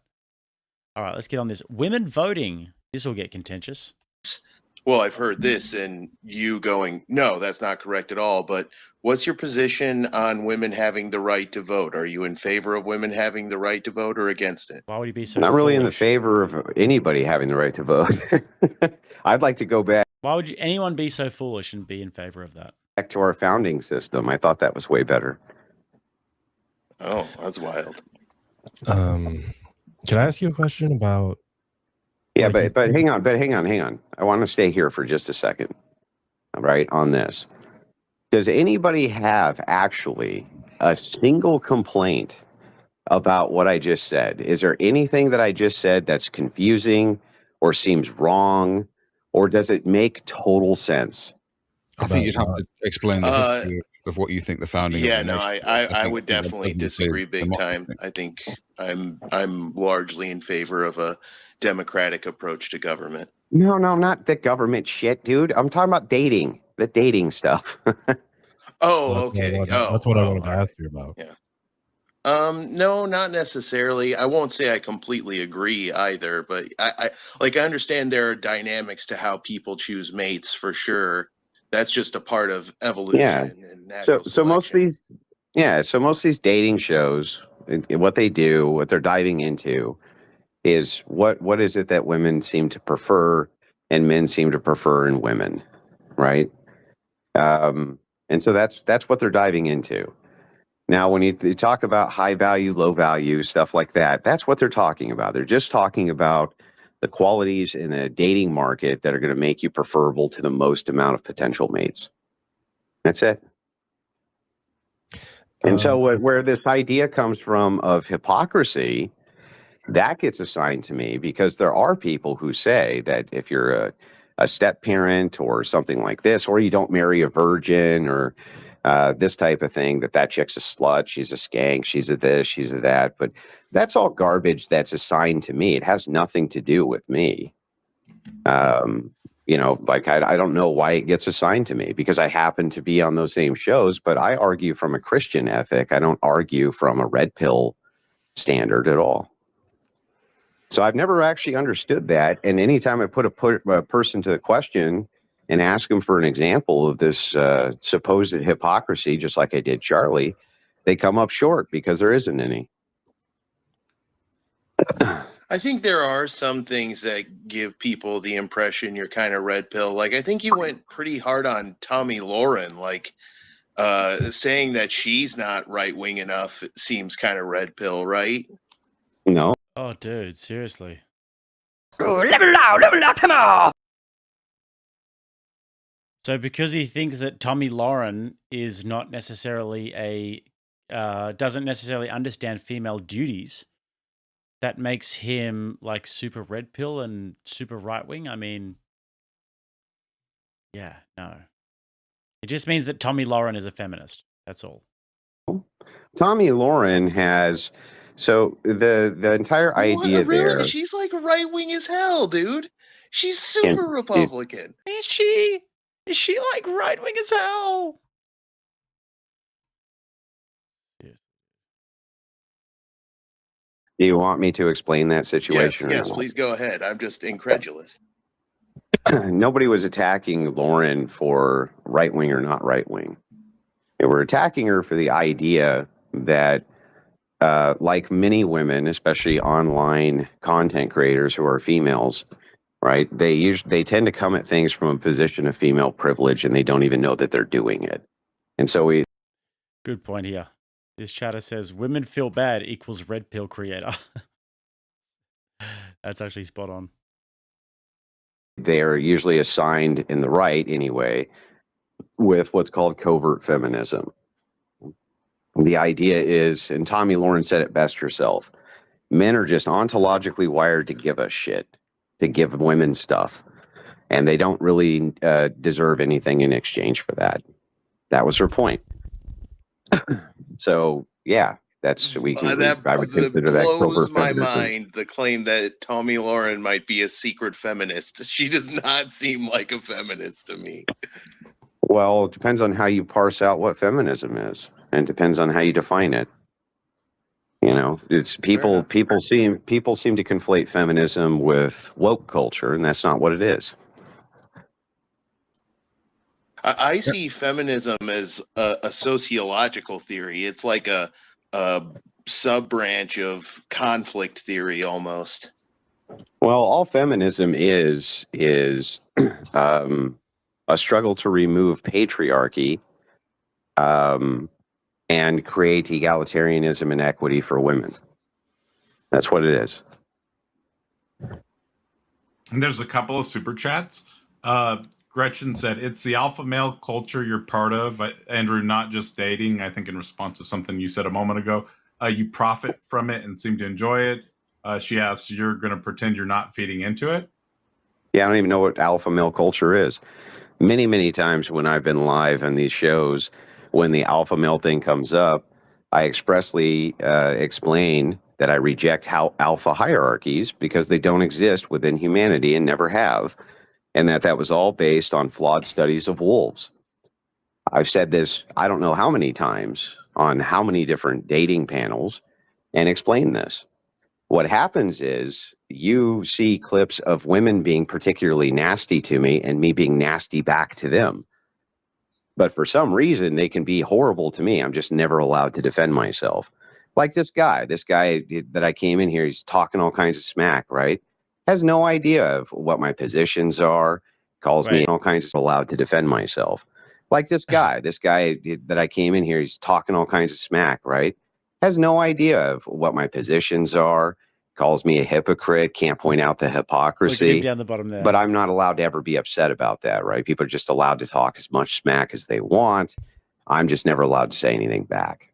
Well, Andrew, the discussion that we were having before you came was should takes it lying down. Takes it lying down. You in particular be platformed on any channel like this, or people who espouse the views that you do. And then we were split about whether you should be platformed or you should not be platformed. Is there anyone that you would not platform? You would say that this person's views are completely beyond the pale. I don't even want to talk to them. I don't know, like probably some Muslim terrorist or something. Yeah, sure. Anything else? Yeah, I don't know. I'd have to think about it. I'm sure there's probably some people who would advocate for some forms of terrorism or something that I probably wouldn't platform. Yeah. Yeah. So you agree on principle that there are some people that ought not to be platformed. I didn't say that. You see how you have two different positions there. I'm not saying that people shouldn't be platformed. You asked me if there's anybody I wouldn't platform. Yeah. Yeah. Yeah. What's the problem? Because those are two different positions. I can say I'm not telling people who they can or can't platform, that people shouldn't be platformed would have nothing to do with whether or not I feel I should platform them. But you would say that it is sometimes right to not do that, to not platform somebody, because you yourself would do it. I mean, it's well within anybody's purview to not platform anybody they don't want to platform. It's their platform. Yeah, I agree. They've got the prerogative to do what they like with their own platform. It's just whether you would like it to be the case that anybody should be not platformed in that way, or that sometimes it's okay to not platform people. Generally, I think it's a bad idea to not give people platforms because you can't challenge their shitty ideas. I agree. And so what they do is they go and they build different platforms, and then they are completely unopposed. Why do you guys think Nick Fuentes is one of the biggest streamers in the world right now? It's because the left did that. Left did it. They deplatformed him off everything and then said, go build your own then, Nazi. And he did. That's what he did. Andrew, JL said he wouldn't debate you, but he would meet you in the octagon for a mixed martial arts match. Are you interested in that at all? Oh, you want to... Oh. Look, if Andrew doesn't do it, JL, if you listen to this, JL, brother, yes, I will do it, okay? For free, JL. If you listen to this, if any of your buddies listen to this, send it through. You want it, you got it. You want to beat up an old man? Does that make you feel good about yourself? He's going to beat up an old man? No. I think it was just like Oh, well, I'll tell you what, my best friend's a trained MMA fighter, and you can fight him. And then that guy can fight the next guy who's bigger and tougher than him. And then that guy can fight the next guy who's tougher than him. And that guy can fight that guy who's tougher than him. I like that Andrew's got that down now, Whenever someone throws that out there, he goes, oh, well, fight Jake instead. Et cetera, into infinity. Right, yeah. So, just stupid. Andrew, can I ask you a couple questions? I mean, if they're related to how it is that I'm a hypocrite, yeah. Well, I guess one is, can I ask you about you were talking about desirability of like mates that have, you or let's just say you would hold the opinion that someone would lose desirability if they like had behaved recklessly prior and had, say a child from another person. And I know that that's not like a hard line that you're holding or anything. Well, hang on. They would, so yes, as far as mates, like less in general, less people of the opposite sex would desire based on X, Y, and Z. That's a fair assessment. Yeah. So I would just I guess if say one of those things was the case for a person and you had other like values that you're weighing against like these certain things that are a true description of their life or history. Is there something like you could give me an example of that would outweigh something like that, or like maybe give me a trait that's undesirable and how it could be outweighed by another? Oh yeah, sure. Well, I mean, there's like an infinite number almost. For instance, really ugly guys, they tend to bank on humor. That seems to help them quite a bit. So they can kind of supersede their them not being particularly good looking with the fact that they're really funny. Another thing is wealth can do this. That can be a trait which people look for. Or the trait of being able to gain wealth anyway can be a trait that can bypass things for certain people. You know what I mean? Like, I'll look past the fact that he's a little chubby because he's a good provider. So there's all sorts of things which will supersede things. Same thing. You can have a single mom, and a single mom may have other desirable traits. Like, for instance, she's focusing more on adult things and her kids rather than the party scene. And so there's various things which can offset these things. It depends on what a person's looking for. Okay. And real fast, there are a few super. Funny part is that these guys are going after the red pill. It's so red pill bad, red pill bad. But Andrew's just giving really basic descriptors here that the red pill guys talk about, and they're all like, oh, yeah. It's almost like if you actually listen to the things that these people are saying rather than just trying to get a pat on the bum by women all the time and going after these people, then you'd maybe understand that what the red pill actually is it's a bunch of dudes getting together and coming up with a logical solution to the problems of the modern dating market. Do I agree with the prescriptions? Obviously not. But what it is, it's like there's a big problem in the dating market. Young men are feeling very disenfranchised. Young men are really struggling to get access to women. There's an imbalance happening in the dating market. So what these guys are doing is they're getting together and be like, all right, let's look at the numbers here. Let's look at the evolutionary biology and the stats and the figures and the numbers and what women are after. And let's really practically and logically sort of put this into a data package. And that's where it's really useful. The data package, a lot of accurate descriptors. And some creators take it and make their own prescriptions, but I'd say that that's individual to the creator. But the data package itself is, I think, at its fundamental and at its best what the red pill is. The accurate descriptors. Get through those real fast. Gretchen says, also, Nobody on Fire was also asking a question and was rudely interrupted. Thank you for the super chat, Gretchen. Greatly appreciated. And then Gretchen's the tone police. Hayden says, a YouTube channel is a platform. Platforming is when you allow someone to talk without critiquing them. Great point, Hayden. Thank you so much for the super chat. And then Fuck It Button. It's clear these people see clips and build narratives in their own minds that are completely detached from reality. Would it be sad if it wasn't tiring? Thank you for the super chat. I think that guy is Yeah, it's true. They do. They do. They build whole narrative structures in their minds about you, and none of it's even true. And so accurate. Well done, fuck it button. Sometimes a regular of this channel. if they took 5 minutes to go look, they'd know it's not true. But it's just I think it's just way more fun to hate people, though. Honestly, it's just way more fun. And then Jessica asks, so Andrew is just spreading. Jessica, transmetal alchemist. I wonder what her opinion of Andrew is. Insult talking point. Jessica, transmetal alchemist. What the hell is even that?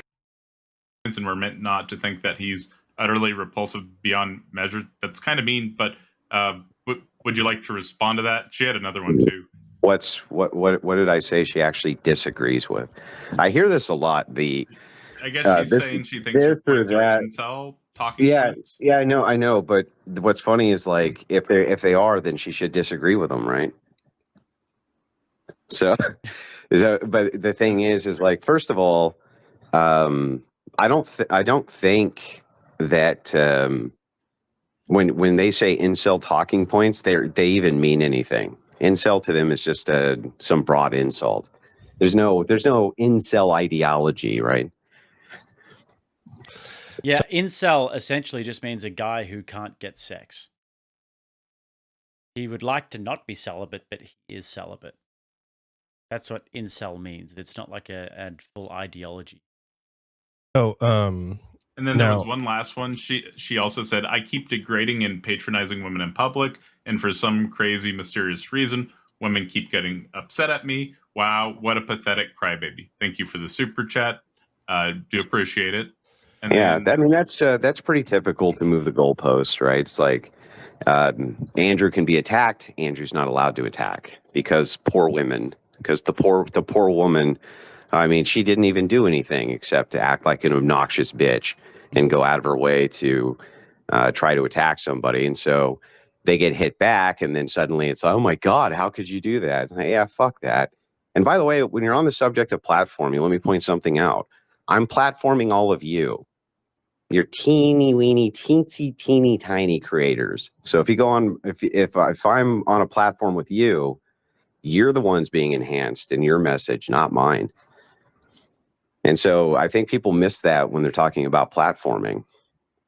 Platforming, they're like, you shouldn't platform that giant creator. It's like, you're not. And that was one that of giant those creator. That giant creator is platforming you.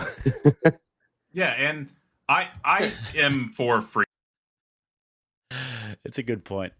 They were sitting there on their tiny little panel that nobody watches before this saying, oh, I wonder if we should platform Andrew. It's not, no. That's not how it works. Free speech for the most part. I mean, there are minor limitations like language and platform rules and stuff, right? But for the most part, I want free speech, and I want these discussions where people can have these debates and the best debaters of both sides, right?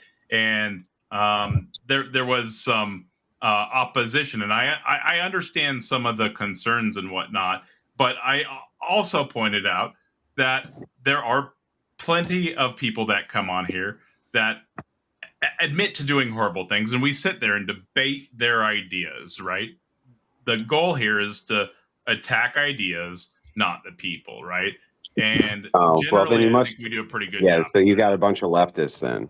Because they're the only ones who are ever complaining about that. They're the only ones who are ever like, you can't have that guy on. That guy's a Nazi. He's a Nazi and a fascist. Oh my God, he wants to take away everyone's rights. It's always leftists. So if somebody's complaining and saying you're not doing responsible platforming, I'm 1,000% sure they're leftists. I think it's about 50-50, right? I mean, there were some people saying no, some people saying bullshit. Yeah. Show me a right winger. Legitimately about 50-50. Show me a right winger that's like, no, don't platform Andrew. I actually want to see one. Well, okay. What I wanted to ask is, you realize? Hang on. Before we get into that, though, can you show me a right winger that said to you, "Don't platform Andrew"? No, I don't think. Right wingers that won't platform left wingers. Yeah, I don't think a right winger did, Andrew. Yeah, because it's always lefties who do that shit. Well, just always. Why would they? I've never. Now, there might be a few right wingers, for example, some of the Sewing Circle Christians or something, people who would be considered right wing, who would just have a vendetta against him, who would just absolutely despise him. But I can't think of a name. Abby Zhong for 10. These guys don't even know what red pill means exactly. Actually, Religious for 5 says, spoiler alert, Andrew wins. Are you shocked? No. And Anthony for 5 says, Jake will pull a Alex Volkanovski and fart in his face like he did to Lopez last weekend. Did that really happen? Volkanovski farted in his face. Pretty funny.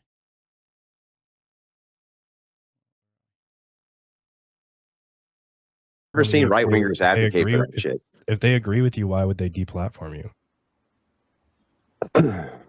You mean not platforming? Well, I mean, almost. So I debate with leftists who are much smaller creators than me all the time. You agree that that's platforming them, right? Well, yeah, you're giving them access to your audience. Yeah. So I don't. What you're saying there is just pure nonsense. Right wingers do this way more than left wingers do. So the Hassan Pikers of the world who can't debate were the shit who use it as a cope because they know they get wrecked in debates. Andrew, would you say that there's a difference between censorship and platforming? Sure. Yeah. Would you say that maybe the right is more keen on censorship? No. Would you have a debate with a Holocaust denier? Sure. And you are not yourself a Holocaust denier, but you would debate that settled historical fact with them. Sure. But why though? Well, here's the thing. I just got done explaining it, but I'll explain it again. Do you think that Nick Fuentes is a Holocaust denier? Almost certainly. I think he's an. Okay, gotcha. Do you also agree that he has millions of followers? Yeah, a lot of whom are also Holocaust Well, denying. maybe you should have fucking debated him before he got millions of followers and debunked all that shit then. I mean, it's been debunked excessively. That's nice. The problem is that when you have somebody who's very charismatic, right, who's able to articulate their points, and you believe that they're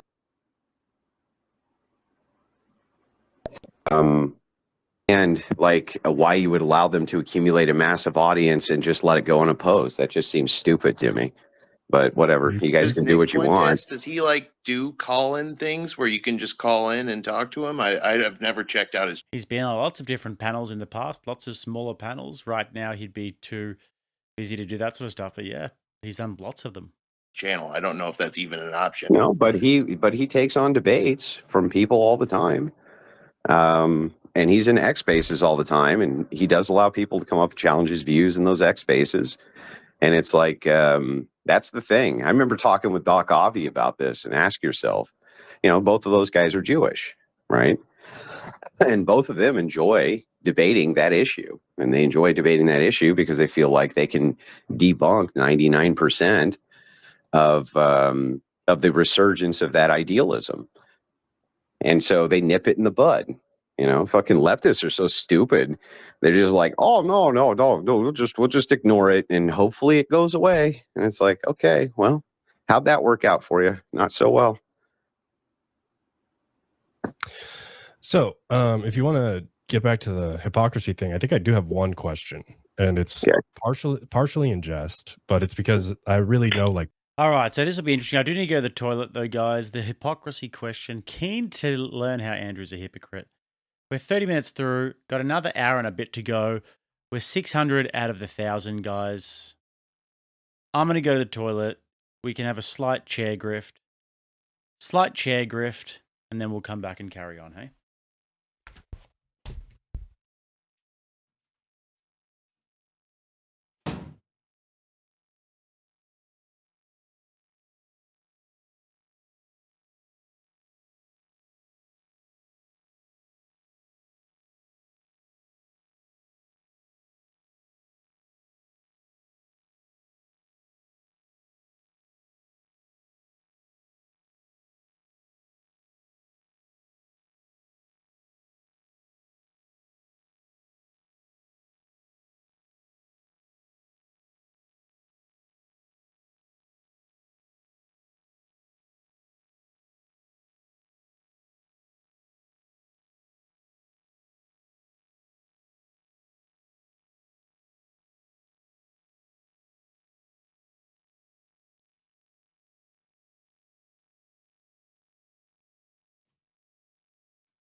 Wow, guys, there is about 100 homosexuals in the chat before this.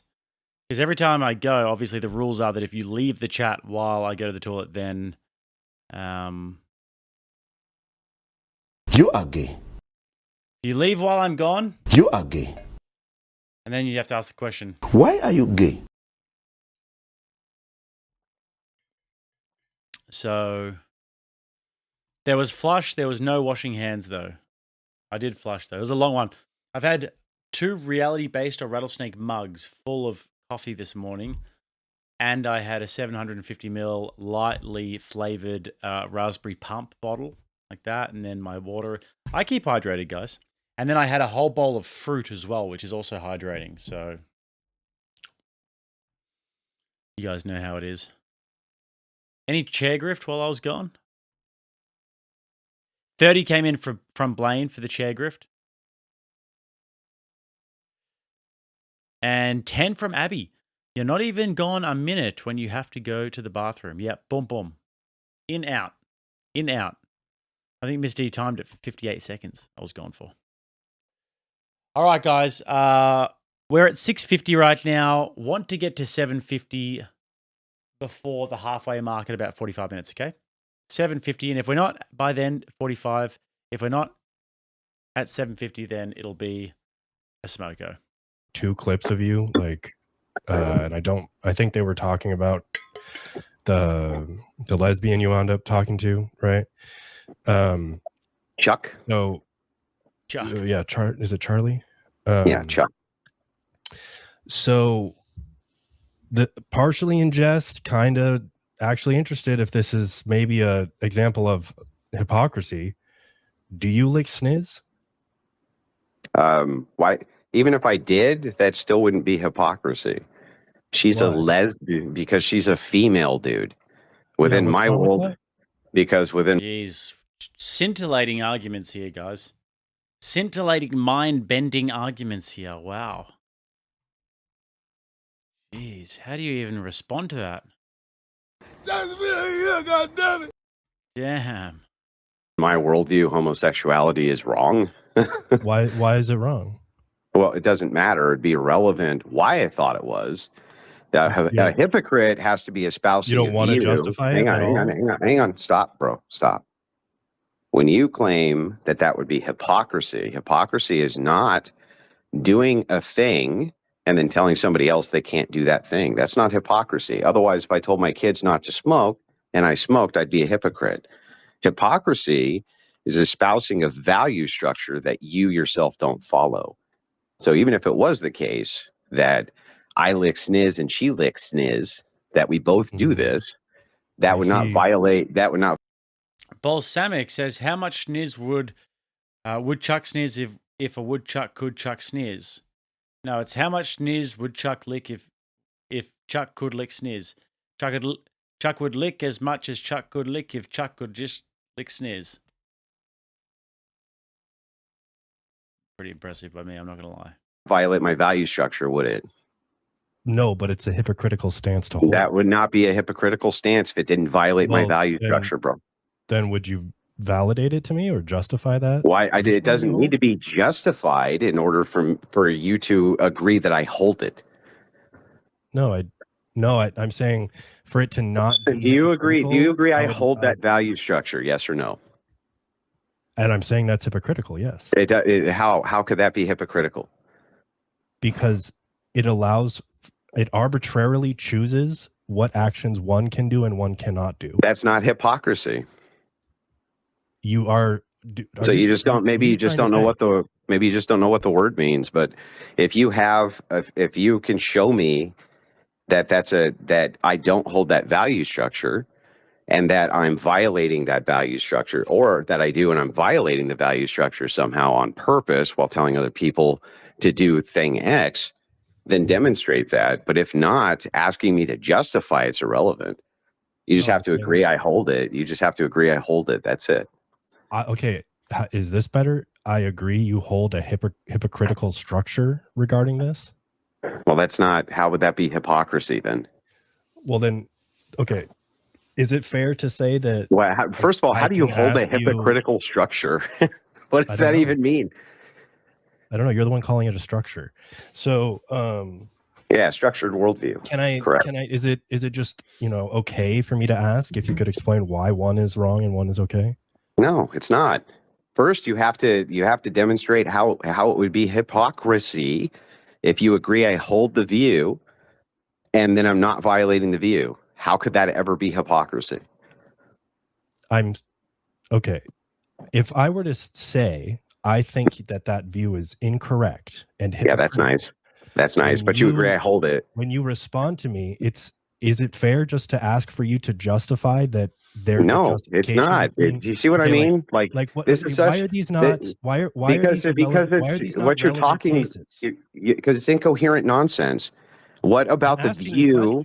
What about the view would be what about the view is hypocritical? Are you saying I don't hold the view or I do hold the view?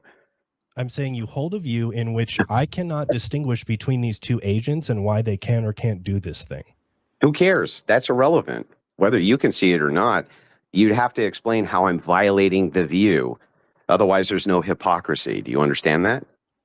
So I need. Hang on. I want to. We're just going to speak past each other forever unless we get this cleared up. We get these semantics. Now, I didn't expect to have a sniz licking debate today, but we're nearly there. We're pretty much there. That's what we're doing. It's a debate on licking sniz. This is where I really need my "but you lick sniz" button. Semantics cleared up. What is a hypocrite? They're saying that they want love for the rumtards over here. Let's see.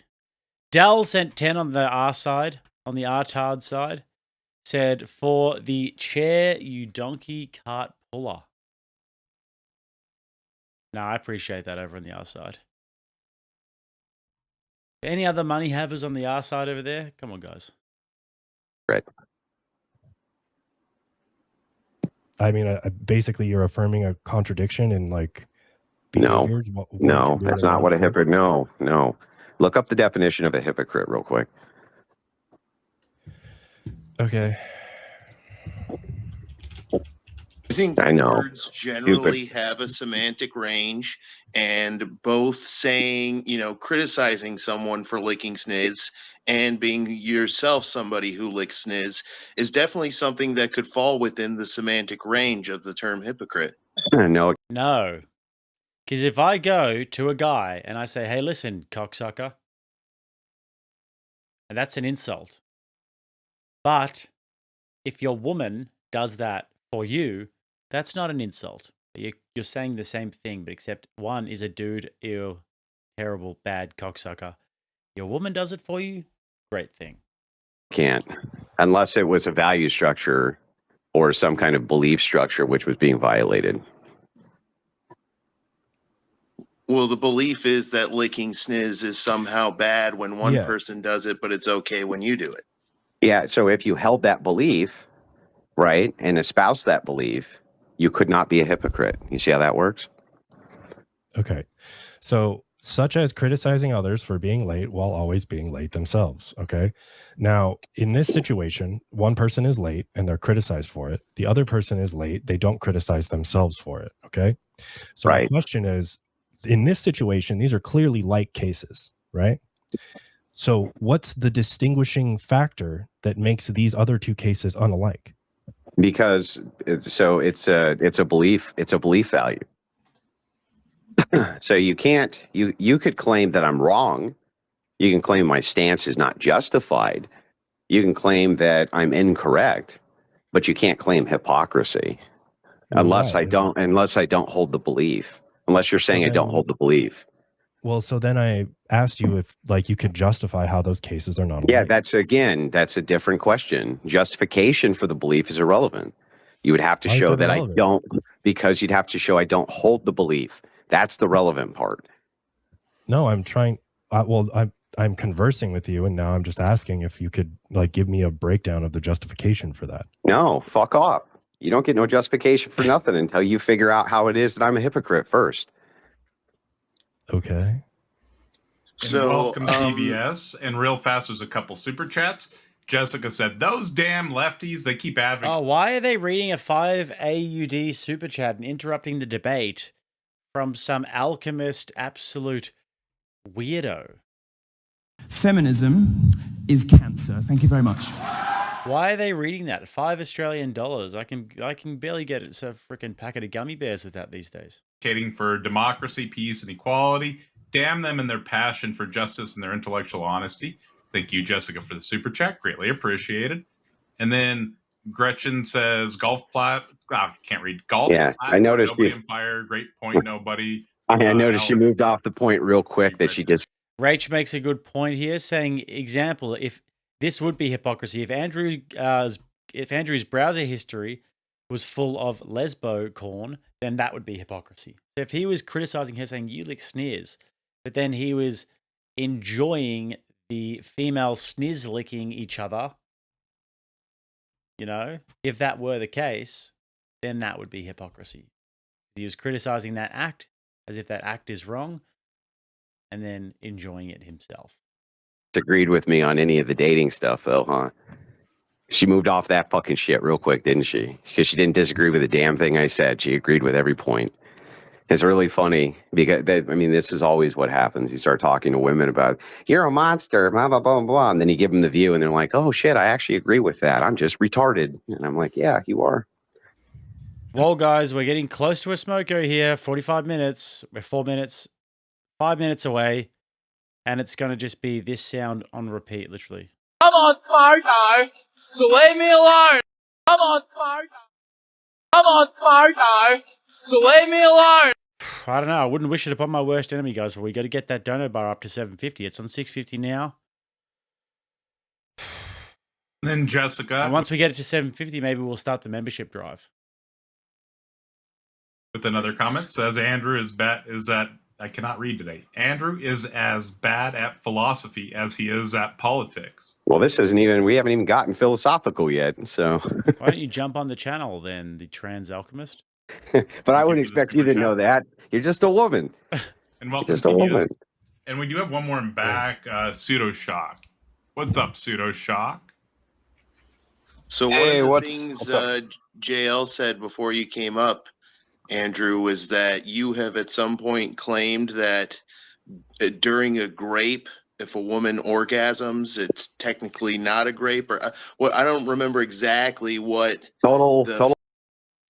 You almost wish that these people would look into it first, at least get a cursory understanding of the situation. But they can't do that because they're just dumbasses. And they just look at little clips and the things that people are saying on Twitter without getting any context whatsoever. There's been lots of breakdowns done of why that was all bullshit. But anyways, we'll get into it. Phrasing is, but do you know what he's talking about? Yep, and do you care to comment on it? Sure. It's a total hoax. It was a debate that I did with Oliver, where I was doing an internal critique and showing him that if he held the view that he held, right, then he wouldn't be able to say that a woman who orgasmed during SA would be SA'd. It was an internal critique, and the clip that went viral was me mocking him. And you can literally hear the mockery in my voice as I say this to him. And he dishonestly clipped it and shipped it. And I even asked him about it, and he said, well, you deserve it because you're a bad guy. He even knew it was a lie, and he didn't care. Yep. And I was there at whatever studio at that debate. And little scumbag Oliver, we were so nice to him. Took him out after he was outside with us. Andrew was having a cigarette. He was having a laugh. And he was like, yeah, look, man, I actually agree with a lot of this stuff that you're saying. I actually agree with you a lot. Little slimy scumbag, sneaky fucker sending nudes on Snapchats to underage girls. Oliver. That's who we're dealing with. That's who we're dealing with, guys. An absolute scumbag of the highest order.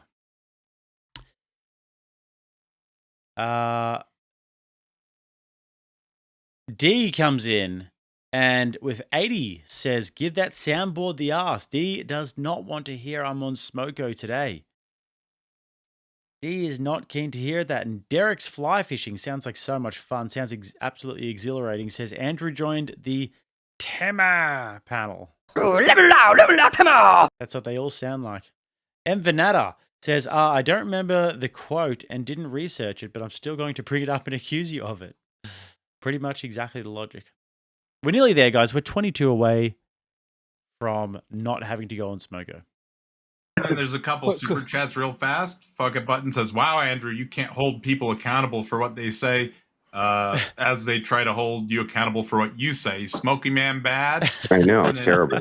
And then Gretchen says, "None of that happened. You're a fucking idiot, AW." I know.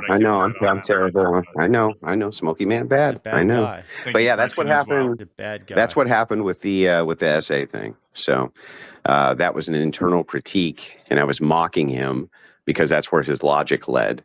And okay, are we all just gonna sit here and act like the guy JL down the bottom there, the one who was absolutely spurging out at the start, saying "you're a piece of shit," hasn't just gone completely silent and not said anything and just sort of like sheepishly sucking on his vape down there?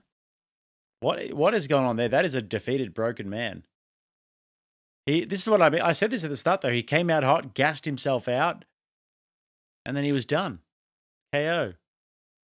He dishonestly clipped it, and then a bunch of TikTokers said, "Look, he's advocating SA," even though I was clearly mocking the guy whose logic led to that conclusion. So, hey, Andrew, how you doing, man? Good.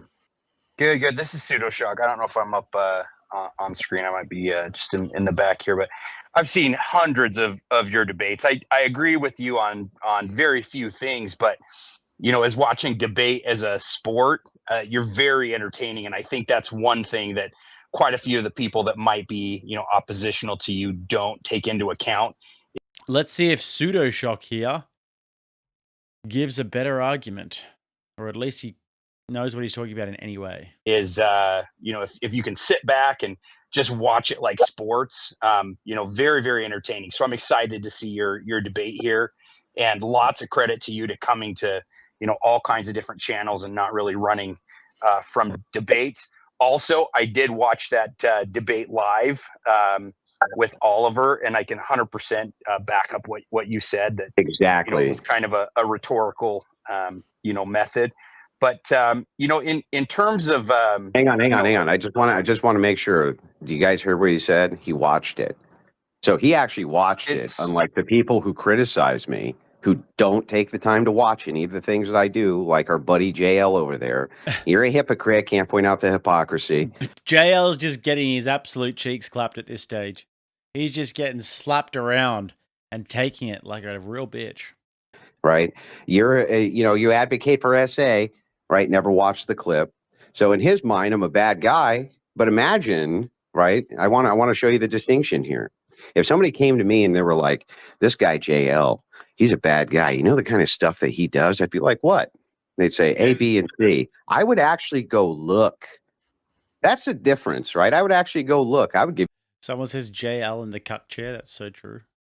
He's just getting occasional drive-bys and he's just sort of taking it. Be the benefit of the doubt. I'd actually go look and see if that's true. And if it wasn't, I'd be like, "Hey, man, you're full of shit. Why are you spreading a bunch of lies?" It is a valid point. I think with how much there is on the internet, it's difficult for people to invest the time into everything. So you have to be. Oh yeah, but they can invest a lot of time in talking shit. I don't know how you can invest 30 minutes in talking shit about me, but you can't invest 30 minutes in going and checking and seeing if what you're saying is true. That's interesting. And to be fair, I did see your video with Rob Noor earlier, and that came out today, right? And so I saw you had a response on that, right? And Jessica was saying, "Andrew, you and nobody were just discussing the relationship between doing and being within the context of particular propositions. That's philosophy." Thank you so much for the super chat. And we did hit goal, so hang on for a second. Goal!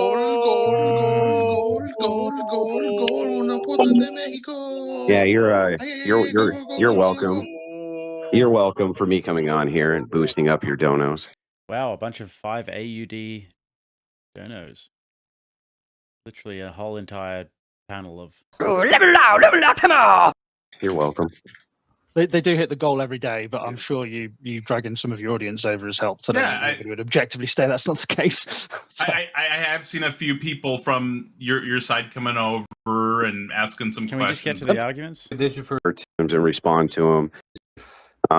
No. I'm a Christian too. I just want to ask you, what's the condition for receiving eternal life? Oh yeah, I don't care about it. I don't care about any of that. I'm here to listen to the criticisms, the lies and criticisms, and respond to them.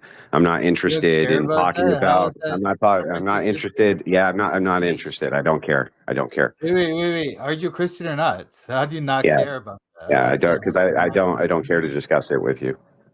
Go talk to TBS is a Christian, Andrew. Go talk to your go talk to your priest. Go talk to a priest. Go talk to a priest. I don't care. Just to show that I am capable of being impartial, Andrew, I will tell you that is astute because Toronto is full of it. Oh man, he'll just ramble on and on. Okay, but I'm just wondering, like, how Toronto Bible study seems high. That's the one thing I've noticed about Canadians. Whenever I've met them overseas, they love smoking weed. I went to Canada in 2017, I want to say. I want to say it was 2017, maybe 2018. I did a road trip from Vancouver up to Lake Louise and then Banff and then all the way back around. And I went through a place called Chilliwack, which I just love the name of that. Chilliwack. Such a funny name. And the Canadians just love weed. They all smoke weed. They just love it. If you're a Christian, don't you want other people to go to heaven? Don't you want to explain how we go to heaven? Yeah. I just told you I don't want to talk about that. I'm here to talk about the stuff. Gotta do it, guys. Level out, come on! Stuff that we were discussing before and my positions on those things. Not here to get diverted into some fucking debate with a dumbass Protestant. So you can go spurge, you can spurge somewhere else or not spurge somewhere else. I don't care, but that's not what I'm here to talk about. I wasn't spurging. You're the one spurging right now, bro. You're, like, I just asked you a simple What? question. Well, yeah. I saw it. Dude, I saw. I saw it. You're spugging, dude.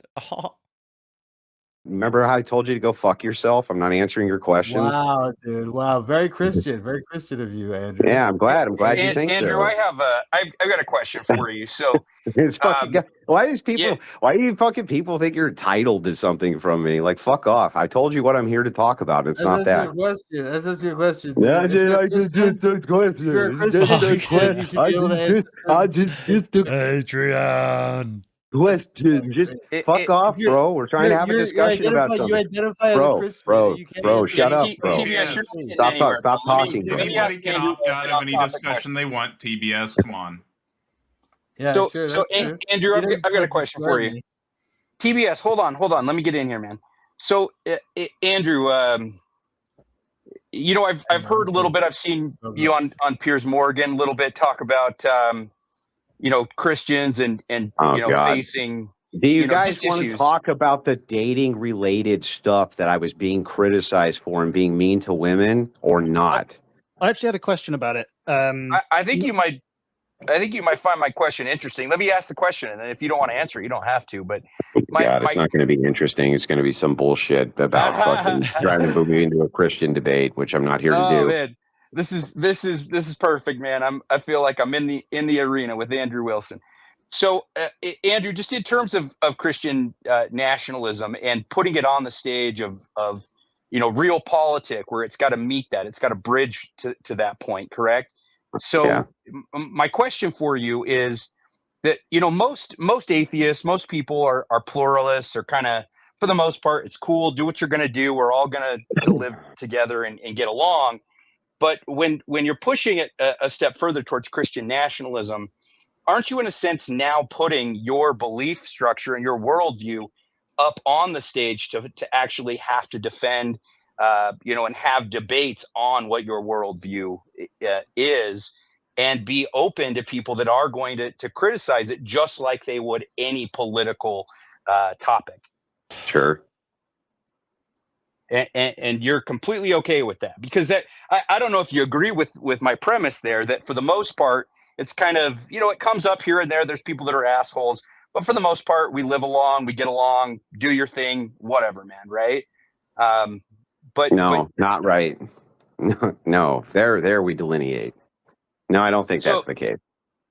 So do you feel that Christians are You know, like I remember the thing in LA. You were talking about Piers Morgan. You see how this has nothing to do with the stuff. Kingdom Kid says, I think the first guy is still looking for clips of Andrew being a hypocrite. That's actually a really good point. He actually does look like he's been down there just looking for clips of Andrew being a hypocrite, and he can't find anything, and he's just a broken man. Like, he went in hard at the start. He came out swinging, but he was throwing haymakers straight from the hip, Hail Marys, and just nothing. Stuff that I came on here to defend. Absolutely. And if you don't you're, want and to talk you're about leading, it, just say you don't want to talk about it. You're leading it towards some other bullshit that I don't care about. Can you just, whatever the point is, can you make it quick, dude? Nope, I'm good. I said you don't want to talk about it, no problem, man. Yeah. Can I ask? It's to do with the question. Because otherwise the shit gets derailed. Like, I don't mind having those discussions, you know what I mean? But I was invited on here because somebody was talking shit, and I wanted to see if they were the one who had the evidence for their claims. And as usual, I mean, no. I've watched a shit ton no. of debates that you've had with Alex on playing with fire that might dip into that hypocrisy. But you know, I can't pull them up offhand, so I don't know how well I can back that up. But, you know, I remember you talking about body count and things like that. I need to say something. Brojo, right now I'm not doing kicks and mutes right now, so just a heads up for anybody thinking that he was covering this. And they're not gonna kick me, bro. I'm the most exciting thing about the fucking panel. What are you, stupid? He's a fucking idiot. Anyway, go ahead, bro. I'm sorry. These fucking people. Kick. Christmas come early for the panel. You know? Christmas come early for them. All the Christmases come at once. $25 to kick the only. This is the thing, Andrew will do this. I won't do these panels anymore. I always hated it. I kind of like other people did the Sarah Raging Tomato channel thing. And I was like, okay, I guess if I have to. I guess if it's like, all right, if I'm teaming up with Cooley, that'll be fun. If I'm teaming up with Jim Bob, I guess that'll be fun. Like, but then I was always just out of there. Once the open panel dumpster fire, whatever the fuck it was called, happened after, and all the Randys got in there. All these random freaking oddballs started climbing into the stream after. I was like, I'm out of here. Not trying to be a snob, but like, this is just that I'm above this. Not trying to be a snob, but I've got better shit to do. The entertaining part of the panel. It's like, yeah, fucking right, dude. If you have a question or comment, though, feel free to provide a question or comment, right? Well, my question to Andrew is a combination of to do with platforming, and obviously I completely get where you're coming from in that whoever owns the platform gets to determine whether they platform a person or not. But just because they choose to platform a person doesn't mean that they're speaking to sort of like government censorship. But you were saying about what people do and don't find attractive and what society finds attractive on average at large. But what societies find attractive changes over time. So, for example, it used to be the case, and when I say over time, I'm going back hundreds of years here. Man, but it used to be the case chat, that people that we would consider obese by today's standards were seen as attractive because their obesity was demonstrated. Speaking of being too good, Mantid always thinks he's too fucking cool to come into the chat just because he's a freaking 6'11" trained Chad who could kill me. He thinks he's too cool to come in to the Rattlesnake TV chat. He's barely ever here. Pull your head in, Mantid. Rating that they had an abundance of resources. They had shitloads of. Yeah. Okay. Well, hang on. Let's stop there. Demonstrate it. So, how do you want me to demonstrate? With some type of proof or evidence would be nice. That fat women were considered more attractive than women who weren't fat. Actually, I was more thinking about fat men, for example, like the fact that Henry VIII was massively. Well, there weren't. First of all, hundreds of years ago, there weren't that many fat men. Yeah, I know that's like accruing that kind of resource. So that long ago in history would have been much more difficult than today. But it's more how, like, citing the. Like what people find attractive in the social context right now, but obviously the conversation that we have informs the social context and can change it over time. No, dude, this is all wrong.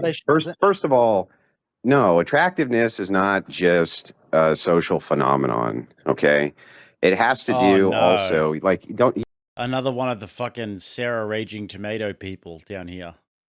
The Panelverse people. Yeah, like I said, guys, Andrew's a more patient man than me with these sorts of folks. Much more patient man than me. Where are we at?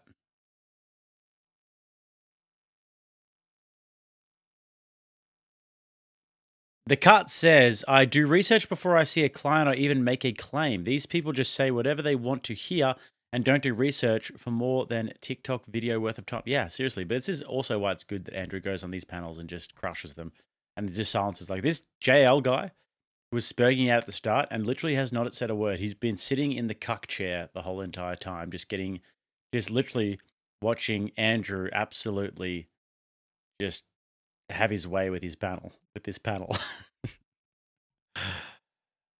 Funny. Morehead said, let's go Smoko. We're past that, guys. There will be no Smoko today that I know of. Craig said, Lord Jake, do you have any videos where we can show our kids what the woke mind virus is and why it is wrong? I'm homeschooling to not infect them.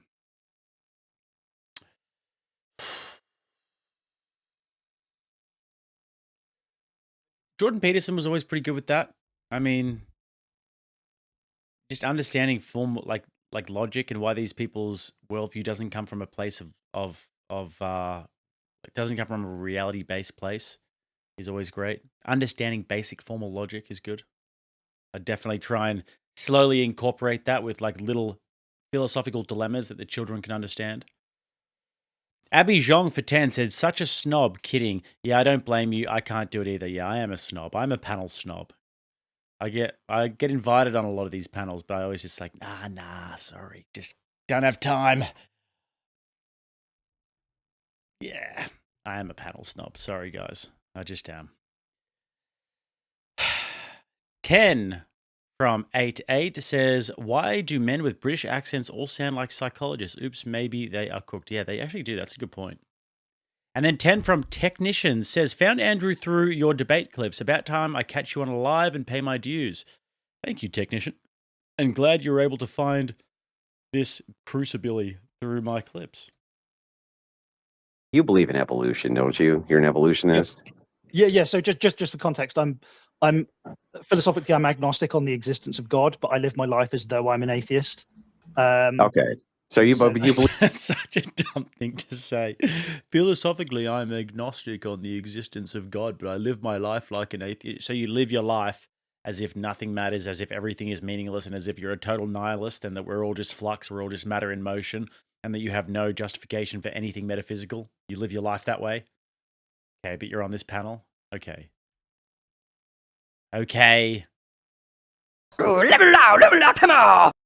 believe in evolution is what I'm asking you. Yeah, absolutely, yes. Okay, great. So then you realize then that there's a window for women for childbirth that's not very large, right? Yeah, absolutely. Like the distinction in the window between procreation possibility for men. So and women. it makes sense, for instance, that men are going to be attracted to women who are younger, right? If when their objective is to produce children, yes, but the whole reason you're wired for I'm attracted to X is for reproduction, right? It's a primary edict.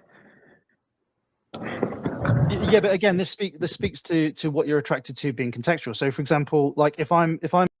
By the way, guys, Rach Wilson, if you're still in the chat, I have called you out on Twitter. Okay, I've done an official call out here after Rob had to bow his head in shame after losing to me at trivia today. I've done an official call out. Next week, I challenge Rach to a 30 questions, winner takes the crown trivia. Okay, that's just how it goes. Rach, if you're still there, still in the chat, you've been called out. And I want a response on X. I'm a 70-year-old guy, and I've already had my children, and I've already raised my family. Then the notion of being lumbered, like just because like an 18-year-old kid is prime fertility, that's not what I value at the time. Like, so this is why I made the caveat. Yeah, but that's a double-edged sword, right? Because then it's like, yeah, but he may not just find anybody attractive. He's already had kids. He's already done all that, and he's 70. But if you're talking about challenge accepted, next week extravaganza, me versus Rachel Wilson at trivia. Let's go. what we would consider like the common age range for dating, it's usually not 70-year-old men. No, of course. And so the men who are in the dating pool, in the dating market, they're going to be attracted to younger women. And so there's going to be certain things that they're going to look for. Like, for instance, they're probably going to look for full bosoms. They're probably going to look for plump booties. They're probably going to look for wide hip ratios. They're probably going to look for those things because they signal fertility. Exactly.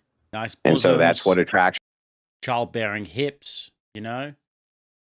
You don't want the like little tiny sort of hips and no bum and everything to the point where it's like, oh, how are you going to go carrying my child? Because when I think about it, I'm like, if I have a male child, he's going to be a warrior beast, right? How are you going to be with child when child will be a warrior beast? Like Khal Drogo, you know? That's what I expect my child to come out with, long hair and a sword. is therefore is because it makes man's pee hard. Man's pee hard, then make child, right? Pretty simple. Yeah, but doesn't that mean that what I was saying before tracks? Like, for example, if a man being, you know, slightly tubby indicates that he's got an abundance. Mantid says, if I beat Rach, he will end my. Let's do it then, Mantid. I don't like to look past my next opponent. Okay, I'm not the kind of guy who's going to be looking past my next opponent. I take Rachel really seriously as an opponent. It's 30 questions. I've got to be on my game. Okay, but hypothetically, if I do get past that challenge, Mantid, let's do it, brother. You think I'm scared of you just because you're a giant of a man? Well, I kind of am, but not on virtually. I won't. I'll get an attitude virtually for sure. Of resources. It's not. Look, I'm not saying I'm not saying it's entirely biological, but what I'm saying is that what I've noted is that, and this is almost a universal, relationships don't work out between people who aren't attracted to each other. They don't work out. So I'm sure there has been some. Nothing's a monolith, right? But overwhelmingly, if you're not attracted to a person, your relationship. I'm not going to point an exception and try and beat you over the head with it. That's completely ridiculous. I see. Yeah. But the thing is like, look, that is the case. If you're not attracted to him, it's probably not going to work out. And there are some attractive qualities that seem to be fairly universal. I had this conversation with a Karen feminist the other night. You know, you just find yourself in these situations. You're at a dinner or something and you get put near a Karen and they're real normie, sort of like career woman Karen. And they were having this conversation because one of the guys at the table, his son was dating an older woman. His son was 24 and the older woman's 36. And they were like, is that weird and stuff? And I was like, yeah, look, it is a bit weird for a guy to be dating a chick who's like 10, 12 years older than him. I wouldn't recommend it if it was my brother. If Vinny came home with some chick who was way older than me, I'd be like, Vinny, no. No, don't do it, buddy. Don't do it. Get rid of her. She's not the one. And then this Karen chirps up and goes, well, men do it all the time. Well, men are always doing this. They're getting younger women. And I was like, yeah, well, that makes total sense. And she was all shocked and offended. What do you mean it makes sense? How does it make sense? I was like, well, because women, when they are doing mate selection, they look for resources. They look for men who are able to procure resources. And she got all shocked and offended. I can have resources. I was like, yeah, but like this is something that women tend to select for. And I'm actually not talking about you specifically. What I said was women. But you know, you're talking to somebody who's low IQ and they start saying, but me. I wasn't talking about you. But I mean, maybe I'm wrong though, you know. Maybe I'm wrong about this. Maybe women love broke guys and I just didn't know about this. Maybe women are really into broke guys and there's some data that I'm not aware of. Anyway. Fair enough. Yeah, I mean, it's not. 5 Rattlesnake TV memberships coming in from the big guy Mantid himself. Really do appreciate that, Mantid. Thank you. And I will see you in the field of battle of trivia.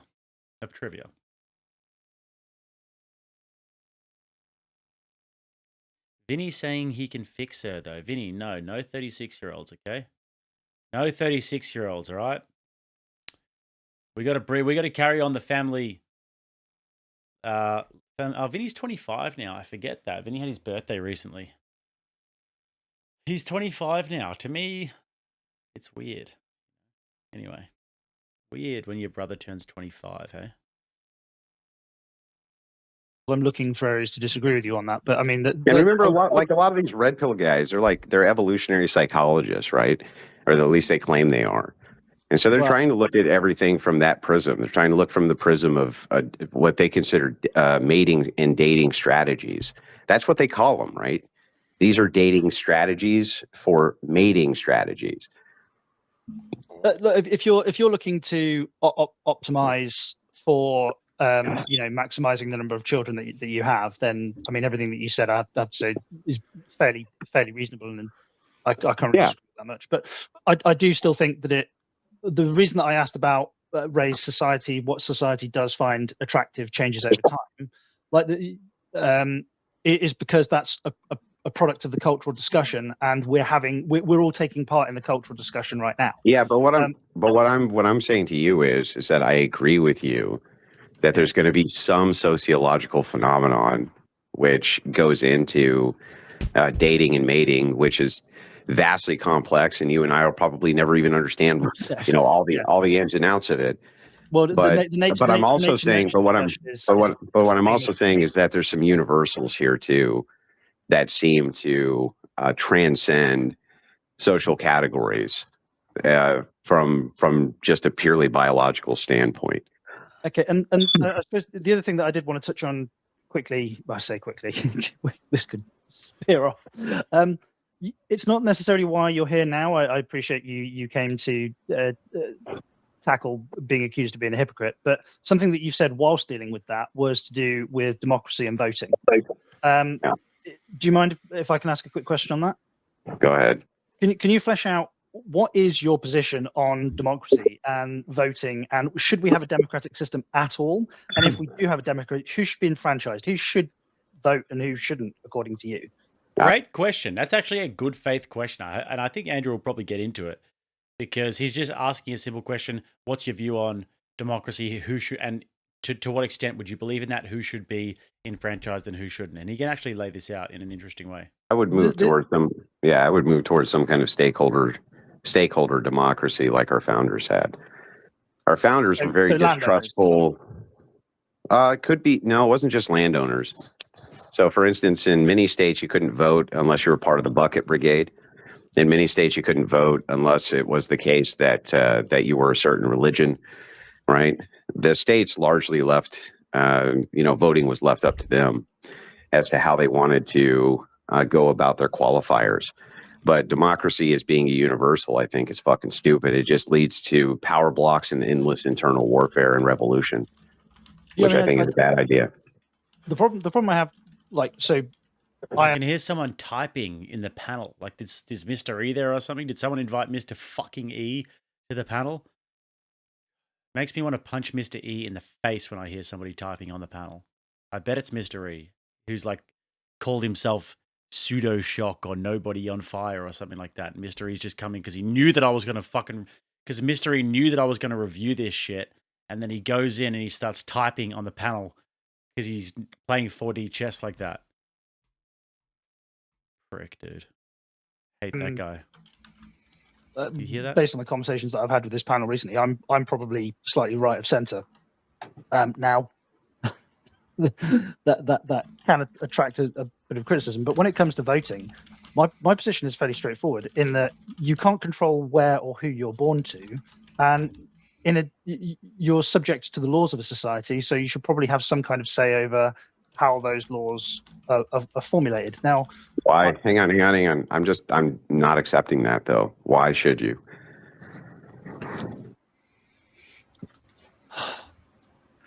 Yeah. This is where it gets difficult, huh? Why? Yeah, well, a why question is always like we're going to get into the position where you're going to ask me to justify a moral position, and then we're going to go. No. I'm not even asking you to justify a moral position. I'm just asking you why it is that you think that just because a law affects you, you should have some say in the law. Social contract. But doesn't that just mean that? I mean, we're taking it to an extreme in one direction and the extreme in the other direction. In one direction, we end up with dictatorship. Yeah, I don't think so. Like for instance, I can't vote in a California election, right? But you don't live in California. If you lived in California, then Okay, can you answer my question? If you don't live in California, then no, you can't vote in California. Okay, but do you agree that California holds a stranglehold on some 70 to 80% of all the produce that the United States has, and so how they vote at the local level can actually affect my food supply, right? I see what you mean. So you just fair enough. So, but does that mean that I should have since the United States is a cultural exporter and they're essentially the policeman of the world? Does that mean I should be able to vote in an American election when I'm an English citizen? Yeah, no, he's making his point for him though.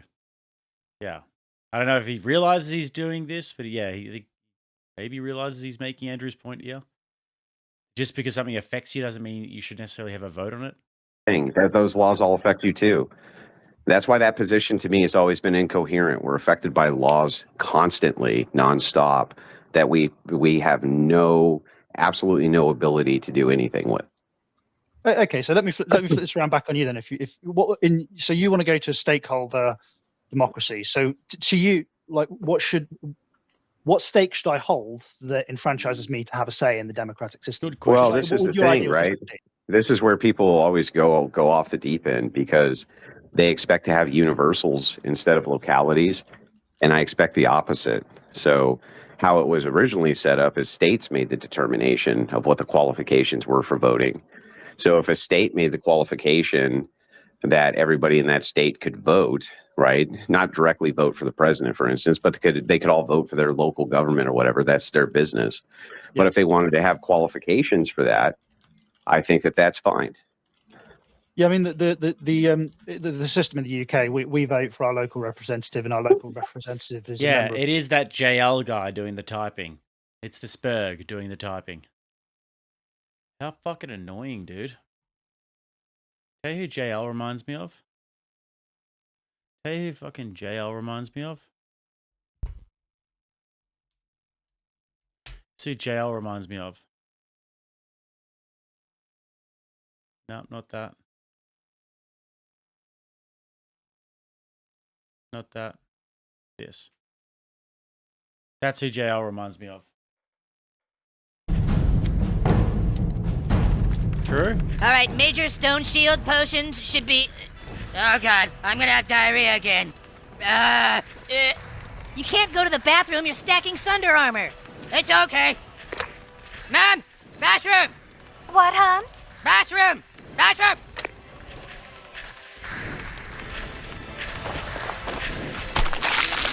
Oh, that's a big boy, isn't he? Alright, Kenny, drink your... That's who JL reminds me of. But more accurately, though, he looks exactly like that guy.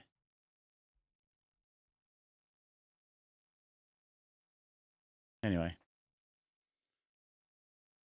Am I right, guys?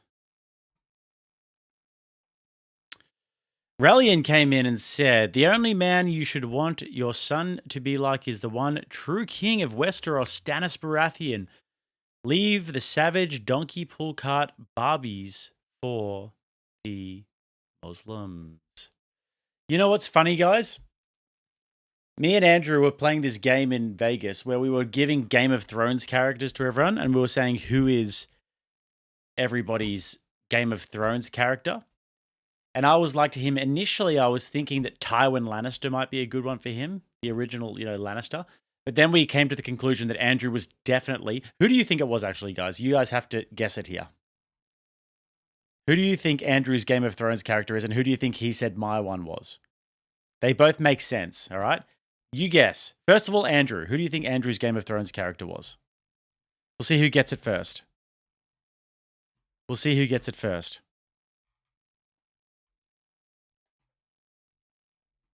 While I read more super chats. William Elliott said, I got you, Jake. Added a little visual for your trivia challenge on X. I'll check that out.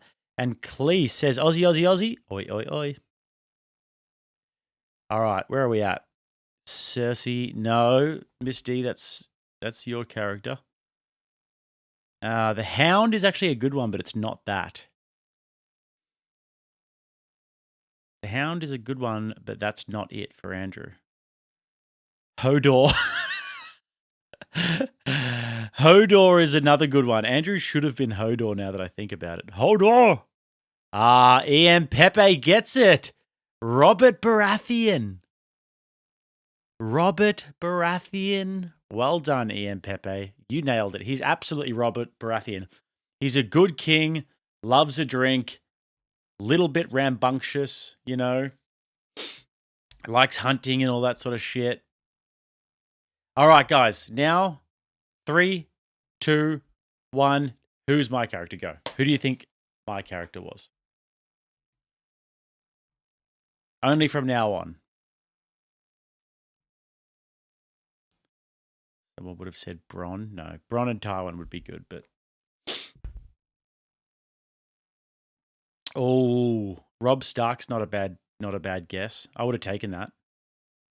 I actually met a few of them, you know. Someone says I'm Littlefinger. I'm not Littlefinger, bro. Come on. All right. I'm not giving that one. I think someone got it, but they didn't say it right. Joel B comes in and goes Jon Snow. That is correct, Joel. I'm Jon Snow. Tennis Jiu-Jitsu said Arya. I actually met Arya Stark. Macy something or other. When I was working in London. They always used to come. Joffrey came to my work. Robb Stark came to my work. And Arya came to my work. And they used to just sit there and drink a beer and have a pizza. In East London. They all live around East London. So I met a few of them. But I got a photo with Arya. Of a party, and that party has to have enough representatives in order to have control of the legislation. They can. Yeah, but I mean, like, look at the system there, right? You can end up with a governing body that got like 13% of the vote. That's just that's the post system. That's just how that works. First past the post. Yeah, but that's what I mean. It's like, look, I get that. That's just how it works. I understand that. I'm just pointing out to you that I don't think it's a great system. Yeah, I mean, in terms of you not wanting universal suffrage, you haven't stated what your criterion is for the stakeholders. Yeah. I did. What did I say? I said I would leave it up to who? Well, that's not your criterion. That's basically that would be that would be my criteria. I don't know why it wouldn't be my criteria. Whose criteria would it be if it's not mine? Is it some other guy's criteria? Or well, if you're going to defer to someone else's judgment, why would you say that universal suffrage is wrong? Oh, wait a second. That's really weird. Let me get this right. Absolute Timmy that's got their microphone on and you're hearing the lag and the bleed through in the background. Are you familiar with the 10th Amendment of the Constitution? No. Okay. The 10th Amendment of the Constitution says that... Do these artards just not care, not realize it? The powers which aren't delegated to the federal government go to the states prospectively. Okay. So our founders deferred to the states so that they could, inside of their own states, govern them correctly by putting in those types of qualifications. But who gets to be the authority in the states if it's not democratically elected? Who is that? Hang on. Yeah, sorry. The states themselves, prospectively, are going to set their legislative body however they see fit, because that's their duty. No, Andrew, we currently have universal suffrage in the United States, and those bodies, those states, those governing bodies of the states are elected by universal. Well, first of all, you don't have universal suffrage. Hang on, you're wrong. Your voting rights here are affirmed in the negative. There is no right to vote, actually. There's only a right that if a vote happens, you can't be barred from voting. That's actually what we have. Which is that's not actually the same as universal suffrage. So you're actually incorrect there. Yeah, but can I? My question, Andrew, to you was what if you in your system you get to build the system and democracy is part of it. So if you were to build a democratic system and you yourself are the person who determines who is enfranchised and gets to vote and who doesn't. Yeah, but why? I don't understand. I don't understand why you're not getting this. Yeah, but I don't understand why you're not getting this. It's still not universal suffrage if the states the state. Guys, how are people still going off about this Game of Thrones reference, saying that I'm Grey Worm and Varys? Nah, that's not cool. How dare you say I'm one of the Unsullied? How dare people say that I'm Unsullied, man? I am the king in the north. Leader of the Night's Watch. I dutifully do the extravaganza every day and these sorts of things. Just watching my post every day in, day out. Consistent. Jon Snow, king in the north. Doesn't want the power. Doesn't want the responsibility of being the best at trivia. But has it. But I've got to do it, you know? That's the thing. I don't want the power and the responsibility and everything that comes with it, but, you know, it's bestowed upon me. And I show up every day. And then you guys are in here just calling me Unsullied. Are the ones who are setting up the criteria that they want for various qualifications. So what you're asking is for me to give a universal determination. You're saying what should be the specific criteria for every man and woman to be able to vote. Yeah. I'm saying to you that that's not the criteria for the system I'm advocating for at all. Well, it seems to me that you're just passing off that decision to somebody else. Just like our founders. Yeah, I know. Just like the founders did. Those pesky founders passing off the decision to the states to be able to rule themselves prospectively based around the Articles of Confederation, which was the Great Compromise. Those fucking idiots. But that was a representative democracy. We're talking about who has the vote to, who has the right. Well, it was a representative republic. It had some democratic elements. That's true. But I wouldn't say it was a representative democracy. I'm still not clear on who you would disbar from voting and why. This is what I'm trying to get to. Like, if I don't understand. Can you steel man my position? Yeah, it seems to me that you were happy to have some kind of stakeholder government, but not universal suffrage, and you would say that the. I'm sorry, Vinny's just come out of absolutely nowhere and said Rob is hot pie. Vinny, can you please elucidate what the hell you mean by Rob is hot pie? Because if not, I'm gonna go and tell Rob that you said he's hot pie, and he might be a little bit concerned. Is hot pie a character? Am I missing something? The people have the right to determine who can vote. No. Okay, you're not listening. Can you tell me again what the 10th Amendment is? No, you're not fucking listening, dude. No. So I don't know what to do with you. You're just not even listening to what I'm saying. I mean, John. Samwell Tarly. Who said Rob is Samwell Tarly? Who's hot pie in the Night Watch?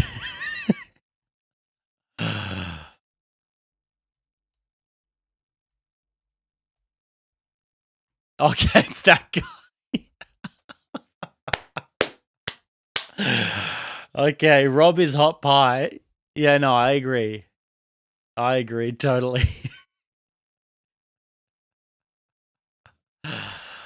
Oh, that's funny.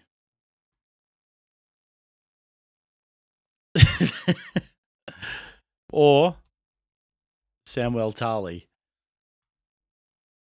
You know? But Samwell Tarly's probably a little bit too much of a coward, you know? No, Samwell Tarly did actually take a body eventually. He killed a White Walker eventually, didn't he? All right, we're going to keep doing this, guys, throughout until the rest of the stream. We've got to hit the goal, though, guys. It's 821 out of 1,000. We've got 180 to go. We've got to hit that goal today. But who should we go next? Someone send a super chat and say who we would like to do next out of the Game of Thrones characters, okay? I mean, like, which would we want to do? Rach? Would we want to do Jim Bob? Would we want to do, you know, Jay Dyer? Anybody? Whoever sends a super chat and says which public figure we're going to do next, of any, you can be anyone. Just send the super chat and say who we're going to do, and then we'll find out their Game of Thrones character. Do you hear what he's saying in terms of who? And guys, definitely don't clip that up of us calling Rob hot pie or Samwell Tarly and put it on X or anything. Don't do that because we wouldn't want Rob seeing that. Okay. Allowed to vote. Well, no, this is where I'm a bit confused. Like, it seemed like a very simple question. My question was, in your ideal system, like, say, for example, if you turn around and said to me, well, if you're eligible for the draft. Nah. Tennis Jiu-Jitsu said I'm Reek.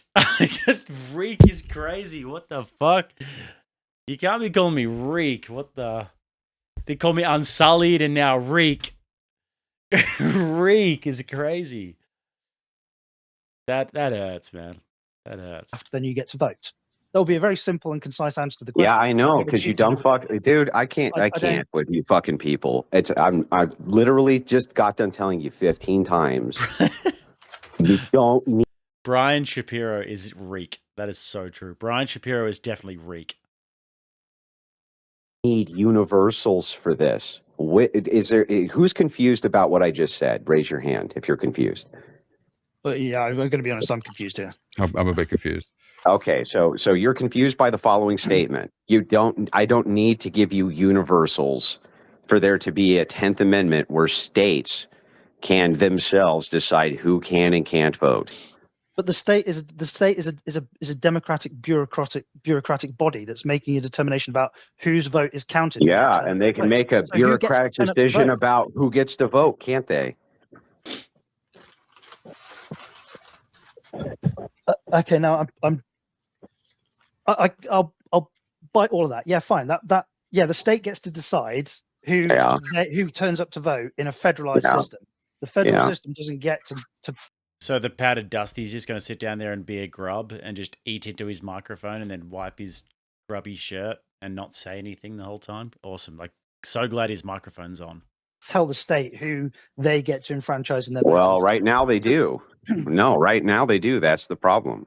No, I'm saying this. All right, guys, let's have some fun with this. A few are coming in. Let's do this. All right, let's do this. First one, David Patrick Harry from Mr. Funkser. David Patrick Harry. Has to be 10 and up from now, though, guys. You're lucky, Mr. Funkser. You got in early. David Patrick Harry. Let's go, guys. Go for it. Who is David Patrick Harry? Heroic, Chad, jacked. I've got one in mind who I think it is, but who do you guys think it is? DPH, you know? Who is DPH? That's what I thought. Joel, that's what I thought. DPH Rob Stark. That's what I thought. Yeah, I think we've got a few people who are Kingdom Kid says Church of the Eternal Logos. She thinks that we're asking who David Patrick Harry actually is. Bless her. Yeah, DPH is no Jamie Lannister. DPH isn't evil like that. You know, he has to be a protagonist. He has to be a Kingslayer. You know, no, not the Kingslayer. No, he has to be a good Kingslayer, not a bad Kingslayer. Rob Stark. Yep. No, I agree with that. All right. Brian Shapiro, guys. Brian Shapiro. Who's Brian Shapiro? I already know who I think Brian Shapiro is. I already know who I think Brian Shapiro is. But you guys let me know, because maybe there's something I'm missing here. Maybe there's something I'm missing here.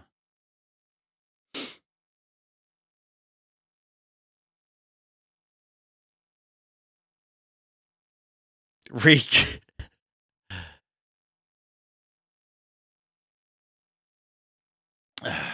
Yeah. No. Brian Shapiro is too dumb to be Joffrey. Joffrey was at least somewhat intelligent. Yeah, I think Brian Shapiro.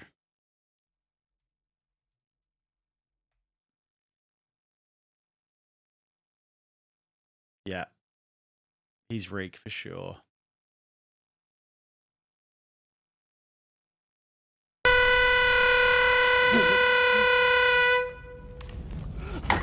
Sorry. Were you sleeping? Actually, it looks like Brian Shapiro. Water. You want some water? I wish I had some for you. Yeah, Brian Shapiro is just a very unfortunate existence, like Reek.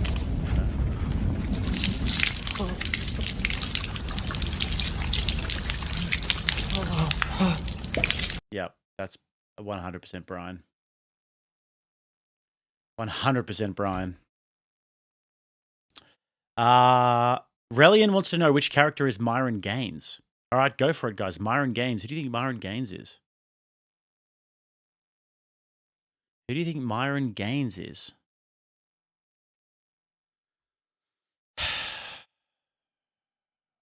Who is Myron Gaines?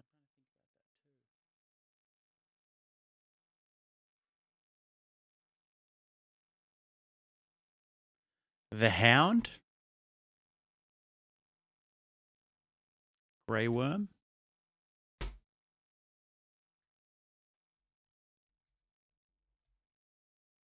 This is what I was thinking for Myron as well, but unfortunately he doesn't have a dick. Like, but he was with this one who was an absolute baddie. His chick is an absolute baddie. She's definitely the biggest baddie in all of Game of Thrones. She's best. She's top tier. Grey Worm probably is kind of accurate, I think.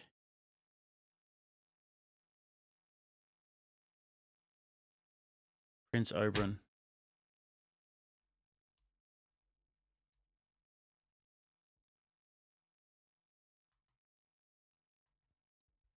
Not terrible. Not terrible. Who else have we got?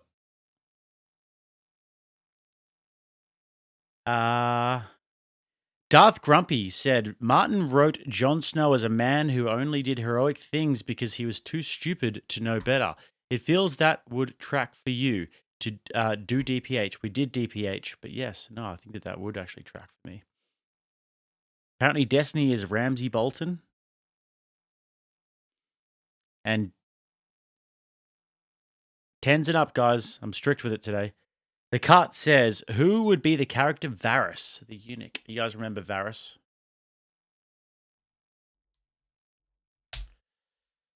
I feel like Mr. E kind of fits this mold a little bit. I feel like Mr. E is... I feel like Mr. E fits this mold. What do you guys think? If there's anybody, it's going to be Mr. E. Who's Varys. Pretty sure Mr. E also is a eunuch. And bald.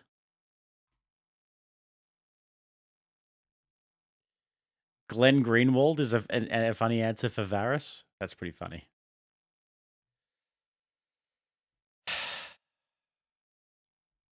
All right, let's carry on with the debate then. If you guys want to know another one, send super chats. Right now, there's constitutional amendments that do go in and tell them who they're allowed to vote and what they're allowed to do when it comes to voting and stuff like that. And that needs to be abolished. I think that's a better system. And real fast, there are a few super chats. Gretchen said, Andrew doesn't actually win debates. He pulls you into the basement. All right, guys, we got to do these ones. Rach, who's Rach going to be? She's in the chat. Go, guys. Go. Who is Rach? Game of Thrones character. Go. Of semantics and meta and waits for you to forfeit out of frustration. Some debate. Yeah, I mean, that's great. I literally haven't done any of that, but okay.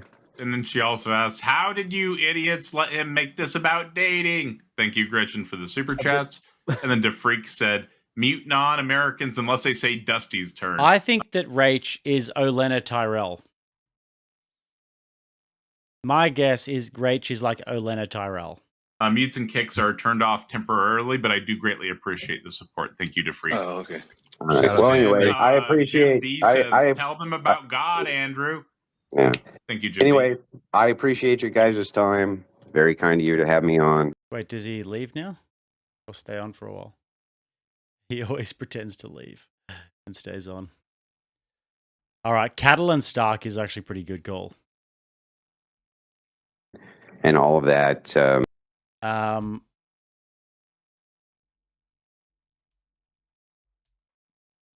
Yeah. That's probably most accurate for Rach, I'd say. But I also do like Olenna Tyrell, you know. She had a good attitude, you know. She was kind of like a matron sort of figure. I haven't had the opportunity to tell you how sorry I was to hear about your brother. War is war, but killing a man at a wedding, horrid. What sort of monster would do such a thing? As if men need more reasons to fear marriage. I haven't had the opportunity. She was kind of funny. You have nothing to fear from us, Lady Olenna. You murder your own prince, but you expect me to trust you? We invited you to Dorne because we needed your help. You came to Dorne because you needed our help. What is your name again? Barbara? Obara. You look like an angry little boy. Don't presume to tell me what I need. Forgive my sister. What she lacks in diplomacy, Do shut up, dear. Anything from you? Am I wrong? No. Good. Let the grown women speak. The Lannisters have declared war on House Tyrell. They have declared war on Dorne. We must be allies now, if we wish to survive. Cersei stole the future from me. She killed my son. She killed my grandson. She killed my granddaughter. Survival is not what I'm after now. You're absolutely right. I chose the wrong words. It is not survival I offer. It is your heart's desire. What is my heart's desire? Vengeance, justice, Fire and blood. You have no I feel like I'm kind of accurate there, but anyways, Catelyn Stark. I'll give it to you guys, Catelyn Stark. What about Dyer, guys? What about Jay Dyer from It's Jacob Official? And Synth for 10 says, I think Jay Dyer would be in the Citadel. What do you guys think, Dyer? Who's Dyer? That's a good question.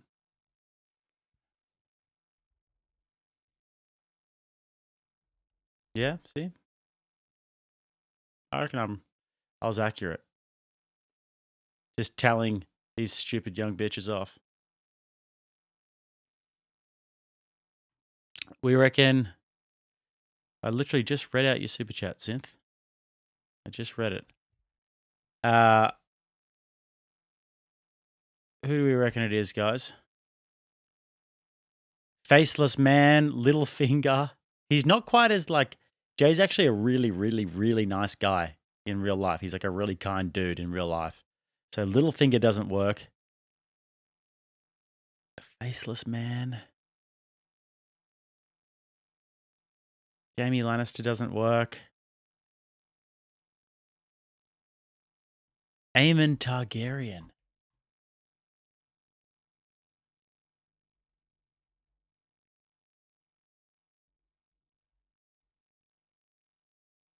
Aemon Targaryen? That's a bit rough. I was in love once. You were? I was very young. Who was she? I could tell you everything about her.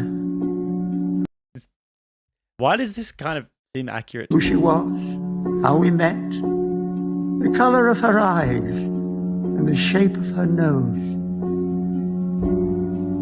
I can see her right in front of me.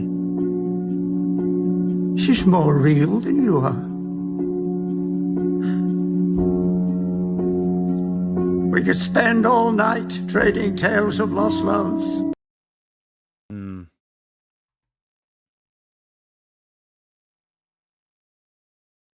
You can't be calling me Dario Naharis, guys. Faceless Man, I reckon, probably does best to describe Jay. Give a name, any name. And you kill them. Anybody. By the 7 new gods and the old gods beyond counting, I swear it. Yeah. All right. Yeah. Faceless Man makes most sense. JL, maybe you can come up with some good evidence next time before you start talking all that shit. But anyway, hope you guys go real quick, Andrew. I want to speak to what you came on to talk about platforming. I think that it is okay to debate you. I would be willing to debate you and have a conversation with you. And I'm not entirely against platforming you because I believe, like, disagree on almost everything, but I believe in a method of intellectual bravery and curiosity, and that means turning over every rock, hearing over every argument, being made aware of every possibility. Let me give you a chance. Yeah, let me give you a counter here, right? It's like, why would I be willing to give any of you fuckers a chance? Right? Like it's so funny to me when you see these little panels go on and they're all talking about what they will or won't do. It's like, dude, shut up, you coping fucks. The thing is like, why should I give you a chance? Your platforms benefit with me coming on. I don't fucking benefit from your shit. You know what I mean? Well, and I'm not talking about you specifically, right? I'm using a generality here. Yeah. I just think it's fucking hilarious when these fucking coping 2-viewer Andys are like, I would never platform that guy. And it's like, yeah, and that's why you're a fucking 2-viewer nobody, fucking idiot. So the platforming conversation, as far as that goes, I think it's hilarious. It's like, who cares if you platform me or not? The favor's being done for you, not for me. I think everybody should be open to conversation. I think that's important. And It's also part of my more important. And by the way, right hang on, I just want to point something else out real quick before I go. So every guy here heard what I just said and was like, okay, actually, that kind of makes sense, right? You may not agree with it, but you're like, okay, that makes sense. Because it's leverage. It's a game of leverage. If you don't have any leverage, if you're like a little panel verse orbiter, heaven forbid you'd be a panel verse orbiter, but if you are one of those, you don't have the leverage to be deciding if you can or cannot platform the guy that just went on Joe Rogan. I think that's pretty self-evident. That woman in chat, her head just fucking exploded, dude. Guarantee it. Her head, the fucking brains are all over the wall. It just exploded. I can hear her seething from here. Who does this guy think he is? Who the fuck did this guy? I'm just saying. Guarantee it. But anyway, I enjoyed the convo. Andrew, I said it before. I've seen hundreds of your debates, and he enjoys the convo and then says he's leaving, stays around.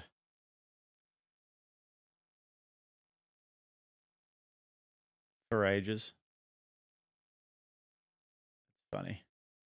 And there's been a few that can hold up. Destiny does fairly well. I've heard you concede to that, but this is the one. Mystery saying to me, "Yeah, dude, Andrew's saying he's about to wrap the stream up. We'll raid out to you when we're done." Sweet, dude. Half an hour later, yeah. Well, Andrew said he's about to wrap the stream up. Place that you'll actually get arguments. And where's my raid? Is what I'm wondering. Yeah, no, I know. I'm familiar with the channel. I've been over here. I've debated on talk. Speaking of the devil, Andrew says there's more. I take on the chick next. Let's go. Wait, which one? Which chick? Not the chick. Oh, Gretchen Z. This one down here. Rage-filled Lily. Oh, geez. Coach channel a couple times. Let's see how this goes. Do you consider Marte your best friend? Oh my God, dude. I consider you a homosexual. But anyway, have a good night, guys. Take care. All right. Have a good one, Andrew. Looking forward to Monday. It'll be fun. Why are you gay? That was fun. Let's see the rest. I mean, I'll for a debate. He wants arguments. Because he's going to be sitting around listening to the cope after this, and he'll hear the cope and then come back in. He wants to get into the epistemology. Let's hear the cope. He gets mad before the next when he gets bullshit. Well, I'm going to be honest. Like, I've watched a bit of Andrew's content as well. I do think so. Some of the stuff that's said about him, I think, is people calling him a fascist and a Nazi, and I think it is way too far. But I do find telling that all I wanted was in your ideal system, who do you think should be allowed to vote? And I got, well, the states should decide because of the 10th Amendment. He wouldn't give that, John. Oh, He wouldn't give me wouldn't give that. He dodged that completely. And I would I even give the example of, okay, if you're eligible for the draft, do you get to vote? If you own X number of acres of land, if your property's worth this, there are loads of potential answers. And I don't think I was genuinely confused. Like, that seemed like a pretty straightforward question that had a straightforward answer. This is a huge issue that I have. I agree with you completely because, in terms of morality, which is often where his debates go, he's going to talk about, we don't have to go there, but like trans issues and having to use pronouns. He's going to call that a lie and being forced to tell a lie, right? Well, a lie of omission is also a lie, and soft selling on things like Christian nationalism, where you won't go into the details, right? You won't talk about the level of force that you're willing to use or who you're willing to disenfranchise in terms of the vote. And part of what he said was and you're 100% right. He dodged. And something that he pointed out, which is completely reasonable, and what I conceded, which was, well, yeah, of course, like the United States is the policeman of the world. All right, guys, we're back to normal. Mutes and kicks are re-enabled. Let me turn everything back on. We're back to normal. There's always a lot of cope going on after these panels. I wonder if even I think the JL guy's still in there as well. Topics you can't. We've got to. No, and also, hey Gretchen. Oh, here's the woman. Let's see what she has to say. And what he fucking, as soon as I get up here, he fucking takes off. What the fuck? Oh, he must have been scared. That must have been what it was. He must have been concerned and scared. It's always the way. Because he's a bitch. Ah. That's all he does. He fucking ties you up in the meta and the semantics and the bullshit. He doesn't actually anything with ideas because he's a bitch. It's hell diving. It's hell diving. It's trying to push you into. Wasn't there to answer their dumb questions. I was there to defend myself. Yeah, we saw that with the with the Canadian stoner Bible guy asking you about salvation. Shut up, dude. Shut up. That was funny. To an area where you're going to end up if you just keep trying to answer his questions in a infinite. You guys ever see those memes where people like, there's a really funny Instagram video and you're like, I broke both of my ankles sprinting to the comments. I blew both of my knees out sprinting to the comments. I broke my back sprinting to the comments. Andrew would have heard this cope and broke both of his ankles sprinting back to the debate. Regress. No, and I do want to point out, it seemed like Andrew was looking to defend his views from slander and not go into like the Christianity and whatnot. And so he seemed to be focused more on that, right? Yeah, absolutely, Tucker. He came here with a goal in mind, and he wanted to focus on that, which again is reasonable. It's his time; he can spend it how he chooses at the end of the day. So, I just get the sense that someone told him people are chatting shit about you in there. You want to go and defend yourself. Oh yeah, I don't think we were chatting shit. Jail's unmuted there. Who said that? Hold on a second. I have to give credit here. Well, I had Jail muted because he had a TV on in the background. Well, that just shows Oh, he's still got it. Going to show up here to defend himself because someone's talking shit. Because as far as I know, the internet, people talk shit about him 24/7, and he doesn't. Of course, he needs a 36-hour day and a 10-day week if that's what his objective is, because there's not enough time in the fucking world to deal with that. Yeah. you know though making an inaccurate. This is too funny to just not quickly sidetrack with. Powdered Dusty would be Walder Frey's inbred son. That is Powdered Dusty, Walder Frey's inbred son. Anyway, where were we?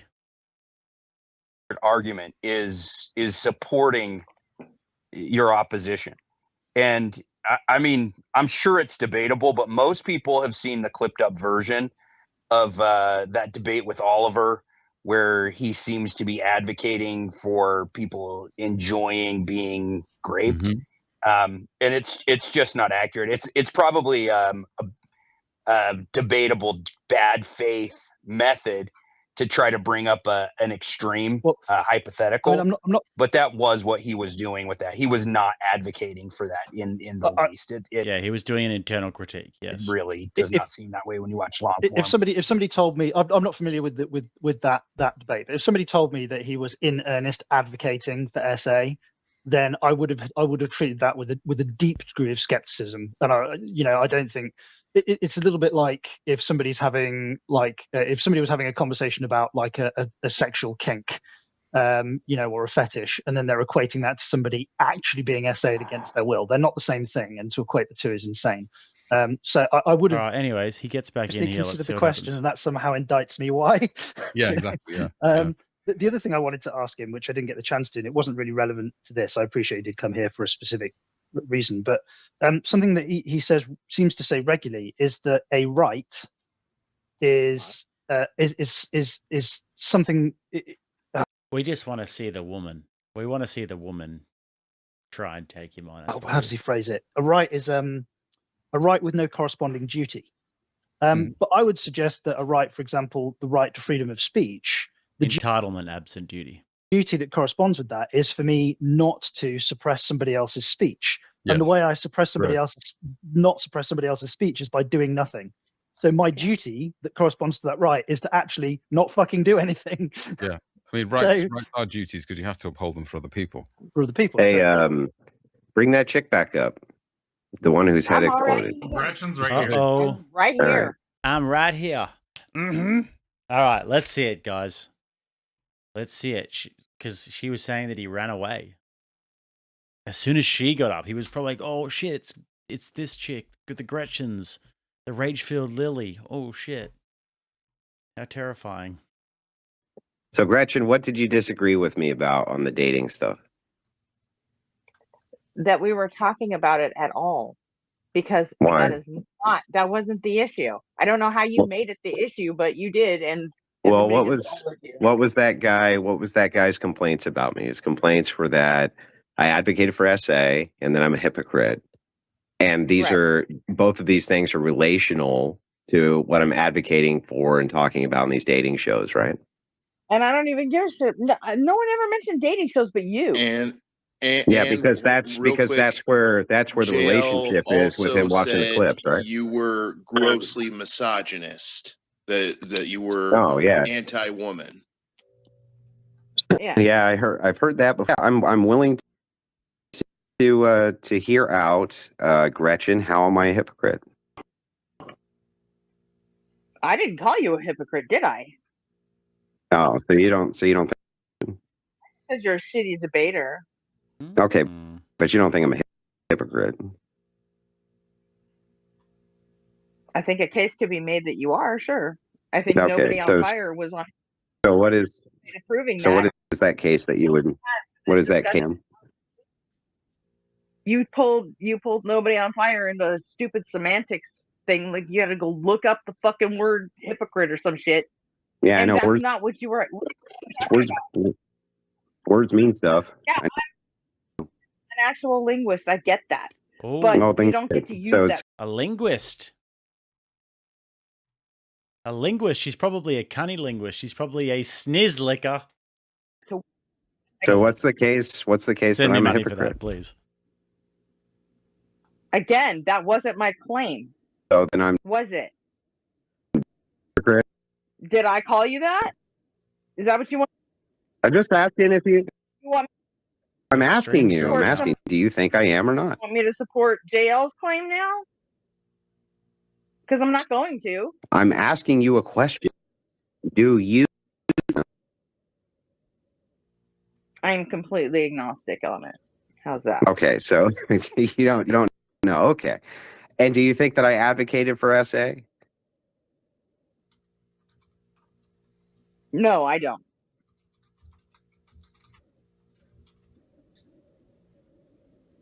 Last one here, which is video on another am I a misogynist? You appear to be one. What? How's that? I appear to be what? A misogynist. Oh, okay. Can you tell? Do that.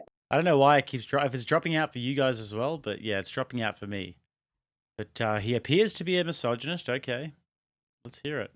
Or you're a grifter who's just benefiting off of alpha male culture, and if you say you don't know what that is, can you tell me? Can you tell me what the grift is? Oh, can you tell me what I'm lying about? Are you making money by all these appearances and debates? Are you? Sure. Yeah, you absolutely are. That's the grift. It's the same thing with fucking flat earth. Gotcha.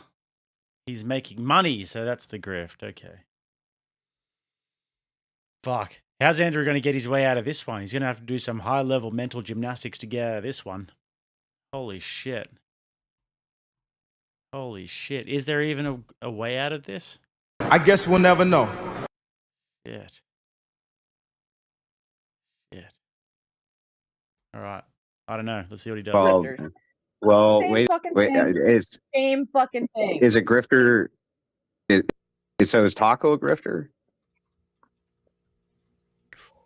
No, but if you're not an alpha male, but you're making money off of them, isn't that a grift?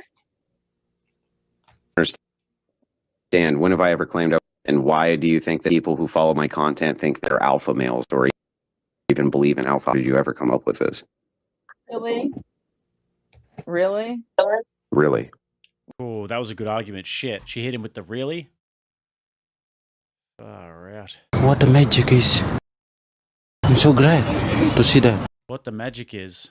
She hit him with the really? Shit. Far out. How's he gonna... We're gonna pretend like reality isn't a thing? Well, There is I'm no alpha male culture. You don't know what I'm talking about. This is why he was scared to debate her at the start, and why he quickly got off stream was because of these arguments. About the manosphere. That's not. Yeah. So what I asked you specifically is, when did I ever claim I was an alpha male? When did I ever, and when do people who follow me claim that they're alpha males? Or hang on, almost done. Or hang on, hang on, or even believe. No, yeah, you can't even let me get it out, huh? No, I was almost there. Fucking lying. I'm not what am I? Okay, so what's your evidence for any of this? What is it? All of it. Which is what? How about?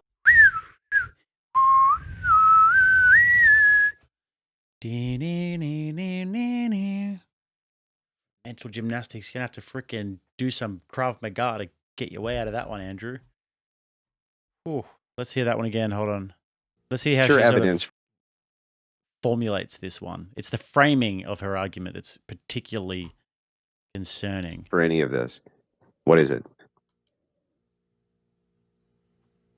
All of it. All of it. Shit, dude. Which is what? How about any? Can we just start with any? I'm not going to go cruising across YouTube to find video evidence. Well, wait. I thought so. Your mind has been made up, and you can't. Okay, what about just off the top of your head? Any evidence? Any evidence at all? I guess we'll never know. Or you just made it up? Did you just make up a whole narrative for no reason? Right, because I'm the first time you've ever heard this. Sure. Well, the thing is like it is interesting to me. There are some people who say this, but every single time they're challenged, they never have anything. So can you just demonstrate any of this, like the claim that I've ever said I was an alpha male, or that my followers think they're alpha males, or that they even believe in alpha hierarchies? See, I think what she's done here, guys, is she's lulling him into sort of a false sense of security, and he's walking forward, but then she's going to pull out the big giant counter left, check left hook here somewhere, and it'll just be the lights out for Andrew. You know, he's a real one. It's coming. Yeah, I'm not following you down that fucking rabbit trail. It's just not happening. So you don't have any evidence of that at all, right? I could go find some. Go find some. I'm not going to do that. That's because there isn't any to find. You're did it ever occur to you that maybe you're just wrong about me? Yeah, it has occurred to me. Yeah, so I decided that I was correct. Like maybe you're just wrong. And don't you think that you having a complete and total lack of being able to cite any example of any of this might lead an irrational person to the conclusion that you just could be wrong, right?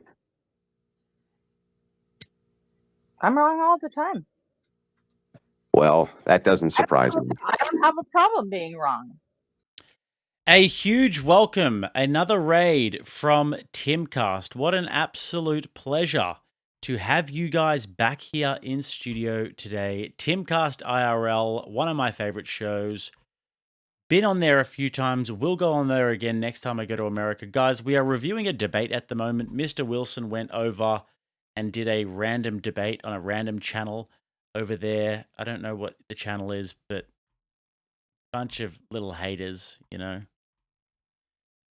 So welcome to the Timcast crew over here.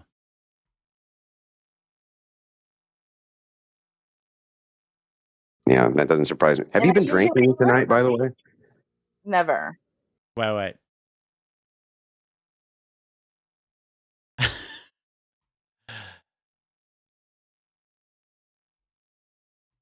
No. Wait.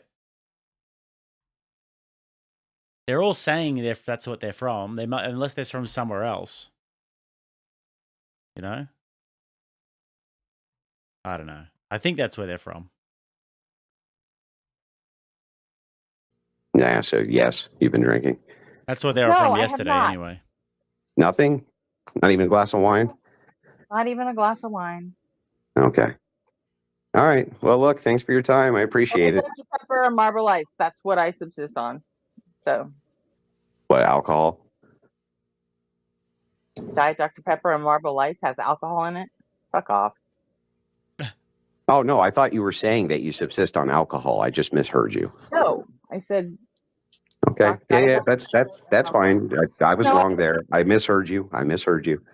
But anyway, yeah, so just want to point out that every single time I've had this conversation with a woman whose head is exploding about how evil I am when I actually question them on it. I never said anything about how evil you are. Well, I guess not. You just I feel like we should take it back just a minute. Where are we at right now? 127? Just like to slightly recap on what she said before. It was really funny as soon as he left. Your debates and you know there's watch this. But you get to that this Gretchen bitch. Bitch. Bullshit. Because he's a bitch. Fuck is your line, and he wouldn't give me the line. So. No, and also, hey Gretchen. And what he fucking, as soon as I get up here, he fucking takes off. This is what she said before. Fuck. That's always the way. Because he's a bitch. That's all he does. He fucking ties you up in the meta and the semantics and the bullshit. He doesn't actually anything with ideas. So the wine mum came in and said, yeah, that she was ready to take him on, and then that you subsist on alcohol. I just misheard you. No, I said. Okay. Yeah, that's fine. I was wrong there. I misheard you. But anyway, yeah. So, just want to point out that every single time I've had this conversation with a woman whose head is exploding about how evil I am when I actually question them on it. I never said anything about how evil you are. Well, I guess not. You just seem. I said you were a shitty debater. No. That's literally all I said. So guys, the ones who just joining, this is a debate. Andrew went on this random panel and all these people were talking shit and he jumped in and started debating them. Andrew's in chat at the moment as well. So if you guys have any questions for him, he might reply to you in chat there. Well, I just beat you in a debate. So yeah, but I just beat you in a debate. But anyway, I hope you have a wonderful evening. Not about the topic she brought up, which was whether or not you're a good debater. You completely avoided by you fucking asshole, you loser. This is why you love to see it, really, guys. Let's listen Gotta to some of love the blatant ad homs at the end there. He came back to have a discussion with me, and he basically just ended up insulting me. This is what he does. He's not a fucking debater. He's not even a smart person. He has a pre-prepared, oh, do you have evidence of me claiming this? No, because I didn't make that claim in the first fucking place. I wanted to ask him what kind of leadership style he thinks is best between laissez-faire, democratic, and authoritarian, because I think he would say authoritarian instead of realizing the correct answer that none of those. Now, guys, I will let you know, while there's 2.5k of us in here, if you are not tuning in tonight for, which should come up, the invasion, then you absolutely should be. If you guys are not going to be tuning in for the TikTok invasion tonight on the Crucible, then you would be absolutely foolish. We're going to be in there invading the lib spaces. If you've never done an invasion before, then now is your time. It starts in how long? In just under an hour. Should be absolutely phenomenal. 1 hour, guys. And if you don't join the invasion, you are gay. That's true. That is the absolute truth, guys. If you don't join in the invasion, then you are gay. What have I just seen about Big William Gates over here? Let's check this out, shall we? Bill Gates addresses the Epstein files. Breaking news. I want to know what your relationship with him was. Yeah, I met Jeffrey in 2011. So over a period of 3 years, I had a number of dinners with him. The focus was always, he knew a lot of very rich people, and he was saying he could get them to give money to global health. You know, in retrospect, that was a dead end, and I've said many times, but I'll say again, I was foolish to spend time with him. I was one of many people who were. We want to know about the Russian, though. That's what we want to know about, Bill. Were you clapping Russian hookers? Regret ever knowing him. You've no doubt seen the allegations, including some of them from the last 24 to 48 hours. Are they true? No, apparently Jeffrey wrote an email to himself. Apparently. That email was never sent. The email. Now, this is a fair point. Like, if he did write that email and he didn't actually send it to Gates, it could just be a way of him getting in writing some sort of blackmail, something that he could use against Gates. And Bill Gates did sound pretty happy that Jeffrey Epstein was dead. Well, he's dead. So, apparently he wrote an email to himself. Was, false. So I don't know what his thinking was there. You know, was he trying to attack me in some way? But, it just reminds me, every minute I spent with him, I regret and I, apologize that I did that. The problem is some of the things that he has sent and some of the information about other people that has come up in those files has been true. Why would he do this and say this about you, do you think? It's factually true that I was only at dinners. I never went to the island. I never met any women. And so, the more that comes out. Bill,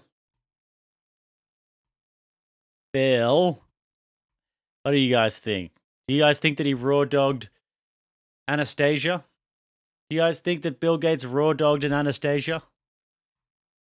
Got himself a little bit of a burn?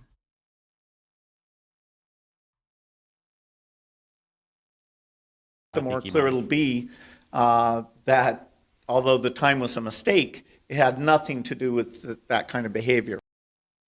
All right. Well, guys, I'm going to head off. I've got some stuff to do today. But let me just say that Rob Knorr is over there streaming at the moment. He's doing a fine job. If you guys are new here, make sure to subscribe to the channel.